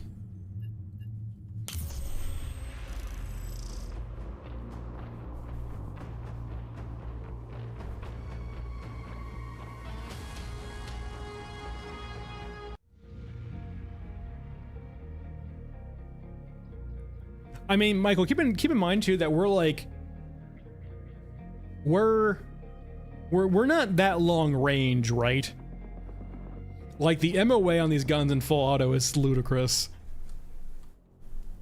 The surface provides options.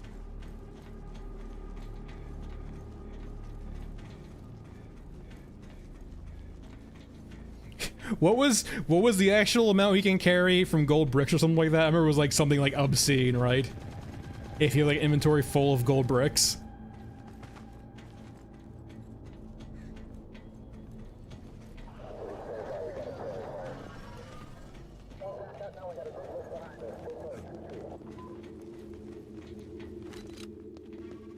I guess they're called cubes, right? I have no idea. The last time I played Minecraft was like probably like when it first came out, like back in like 2011, 2012. Thanks, appreciate it.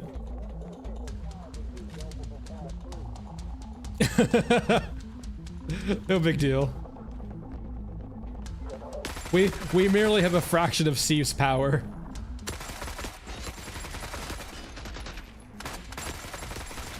Ow, ow, ow. Oh god. Fucking clown car of water scavs.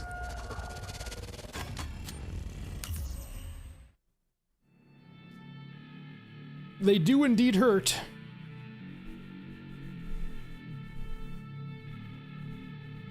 I would say the biggest sin there is we were taking left-handed fights. You would never want to take left-handed fights.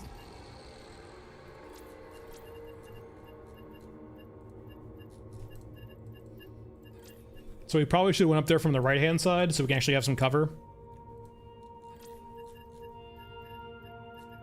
Essentially, to elaborate, when you have to shoot things from your left-handed side, you have to expose your entire body first, letting them light you the fuck up.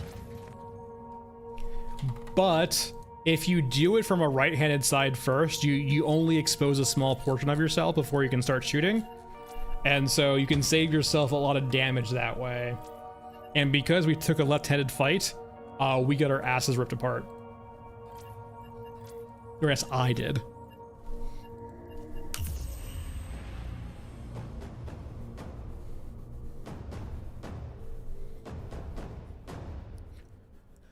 Yeah, little pup, I wouldn't be surprised. I would love to see more customization with the rigs, or for example, additional slots. For example, like open shoulder slots for like things that go over your shoulder. Like a turret or a gun. Imagine if you were gunheads, you could add more gunheads to your gunhead. So you can gunhead while you're gunheading.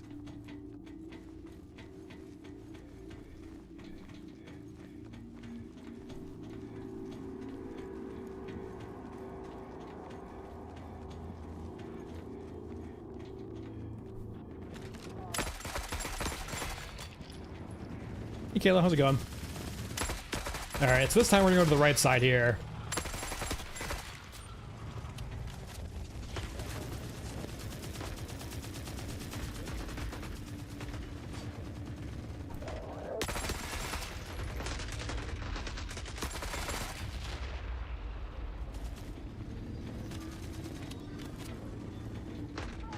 So case in point, they're not here right now.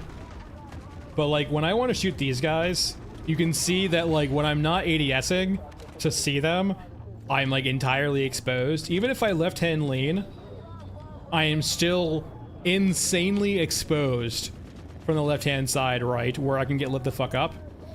But if I'm leaning this way, right, only a small fraction of me is peeking over, especially if I lean. Like, they can basically only hit my shoulder or my little elbow right now. So that's why, because there's no shoulder swap currently, if you're trying to be very particular about how you engage fights, always take right-handed fights. If you have a choice, always start a fight from you with having left-handed cover, so you only expose your right-hand side.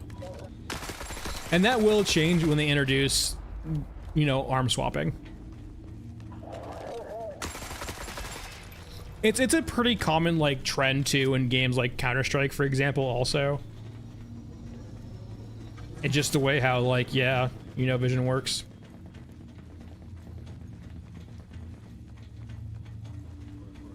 I mean, can you elaborate on hardcore? Because people definitely have different definitions of hardcore. It can be a bit ambiguous what that means.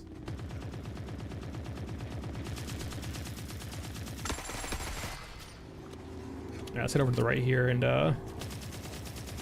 kill some more thieves.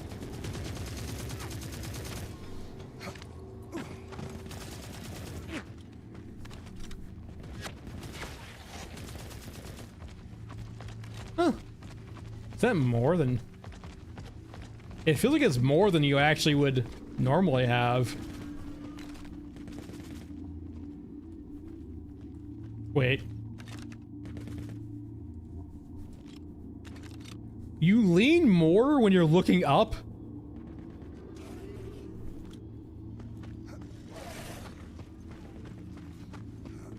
I think it should... Going back to our kind of talk on, like, progression and endgame, I do think you can make it... It turns, not leans. I guess that's fair too, yeah. Now, that's a good point, Brendan. I like this game a lot because it doesn't have the nitty-gritty of like having magazines and ammo is cool, like different types of ammo is cool, but it also adds a layer of friction to the game. And it's nice in Tarkov, but it's not something I really want to deal with in lots of other games, right? Especially a much more, I think, casual leaning game. I personally don't want to deal with magazines and like 5 million different ammo types and so on and so forth, and like what ammo I need to bring for certain scenarios. I don't mind simple systems, like I don't mind cryo, but I think it's a lot of extra work, and it would be for not a lot of gain. But I do think on that note, like, yeah, there could definitely be some more hardcore elements in the game for sure, or yeah, consequences. Like right now, there was a brief window, for example, earlier in the March patch, where if you killed things, your reputation would be hit super hard. And through feedback, they've basically neutered that again. But like, they essentially gutted it for now. And I didn't actually... It created a lot more nuance to combat than just we have right now, in the sense of, do I really want to murder all these people and hurt my rep? And it actually was kind of nice, right? It was definitely overtuned, but it was nice to have that consideration. And more stuff like that would be interesting. For sure, Little Papa. There's definitely issues in regards to having a game that feels very casual, but also having it be difficult and hardcore. And I feel like the one way you might be able to approach that is making it difficult, but making options to lower the difficulty through more meta ways. Like, for example, like, you know, innards expansions and city builder aspects, right? Where you make the burden of dying less by essentially slowing down how you quickly progress through the game.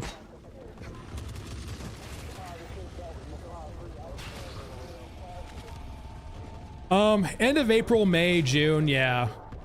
It would probably... at the end of April, we're hitting the 3-ish month. Like, so the patch came out like early March, right? And so now we're a month after that, basically.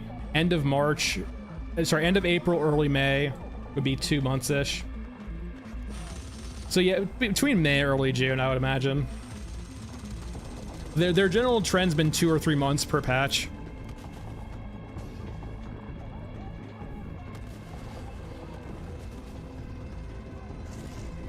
Oh, for sure, that's one aspect too. And the AI is constantly being worked on, I think, in between patches. We'll see how well they do with it in the next patch.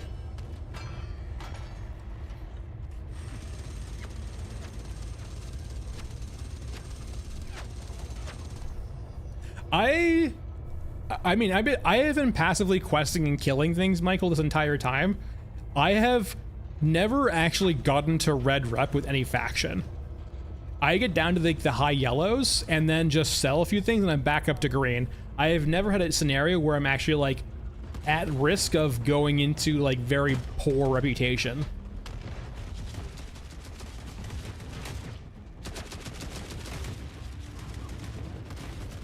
Now, I haven't had like a cyborg killing system in a while. So like if you like going to the Titan and killing 1,000 cyborgs, that's a different story, but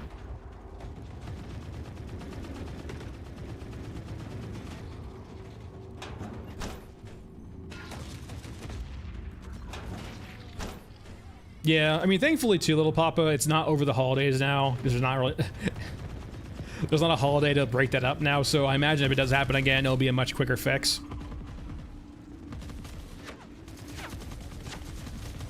The problem with the patch coming out like the week before Christmas and the holidays was like, you know, it pushed the hot fix for that a while back.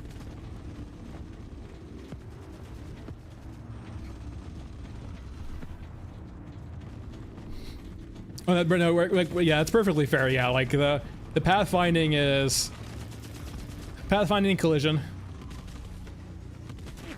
There's definitely some moments where the mechs do some very derpy things.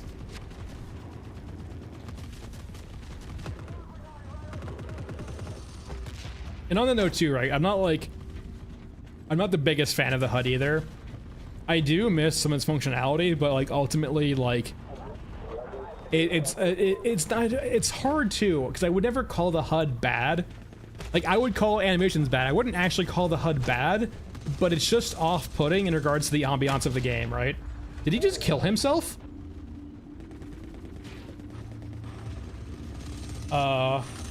I mean, I guess that's a way of going out. Choose your own destiny, I guess.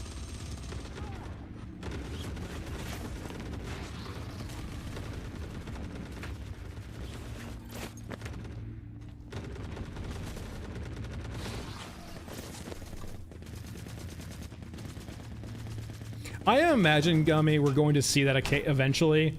In the last Q&A, they talked about giving Gunhead something. At the very least, it seems like they're going to give you the ability to pick up your friend Gunhead at the very least. With like a repair kit, right? And I do think that's if they don't give Gunhead the ability to natively heal, I think that's a fair compromise. Because it is a friction point, right? Where if you're gonna have co-op gameplay, having characters that kind of drag down the party by forcing the party to play in a certain way is bad, right? The characters should help the party do something, not stop the party from doing something. Oh, we want to do combat, so let's pick up Gunhead. Oh wait, we can't because Gunhead can't heal.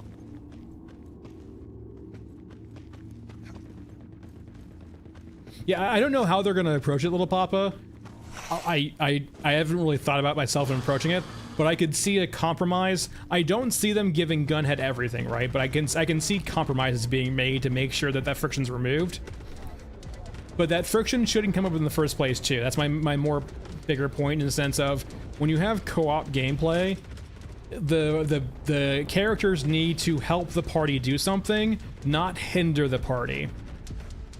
Because you have this cool character that no one wants to play because it's going to cause the party to play in a certain way. Or at a hindrance, right? And it sucks too, for example, when you die as Gunhead and you had really no control over it because you can't heal, and now you need to either watch your friends play or they need to leave now because you died, so on and so forth, right? It just creates friction moments. Yeah, he is. He's a robot with a big HP pool but can't heal.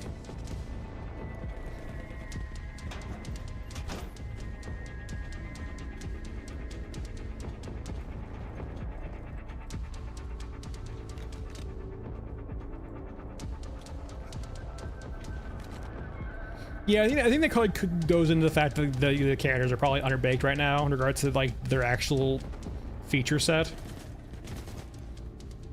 There's not a lot of like actual.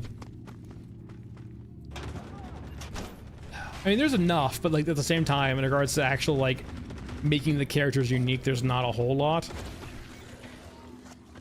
There's definitely not a bad start, but like abilities or more bespoke character trees.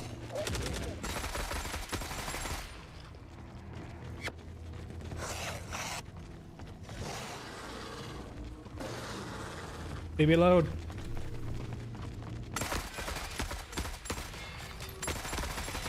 Baby load. Man, I want Bennett so bad. What would be more metal than like a line of your open infantry with like scars and bayonets holding off like cyborg bombers and cyborgs coming in? God, it'd be so metal.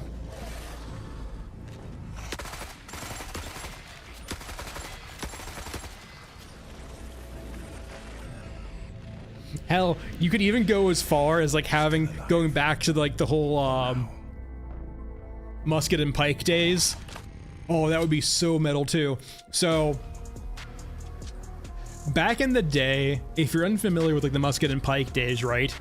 You could have muskets, but you would need to ward off cavalry because your muskets are slow reloading. So you would have pike and musket, right? The pikes would protect against cavalry and fast movers, right? And then the muskets would do their musket things, right? And so because your Asia has so many cyborgs, imagine if you actually had like actual melee pike units as your opens meant to like actually help against cyborg hordes.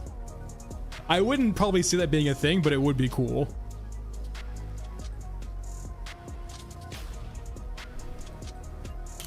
All right. Thanks for watching, everyone. That's it for today. I will see you guys again on Monday. New video in the works. Should probably be early or mid next week. I'm still finishing the script, but it should be done soon. Other than that, have a good weekend. I will see you guys on Monday, and take it easy, y'all.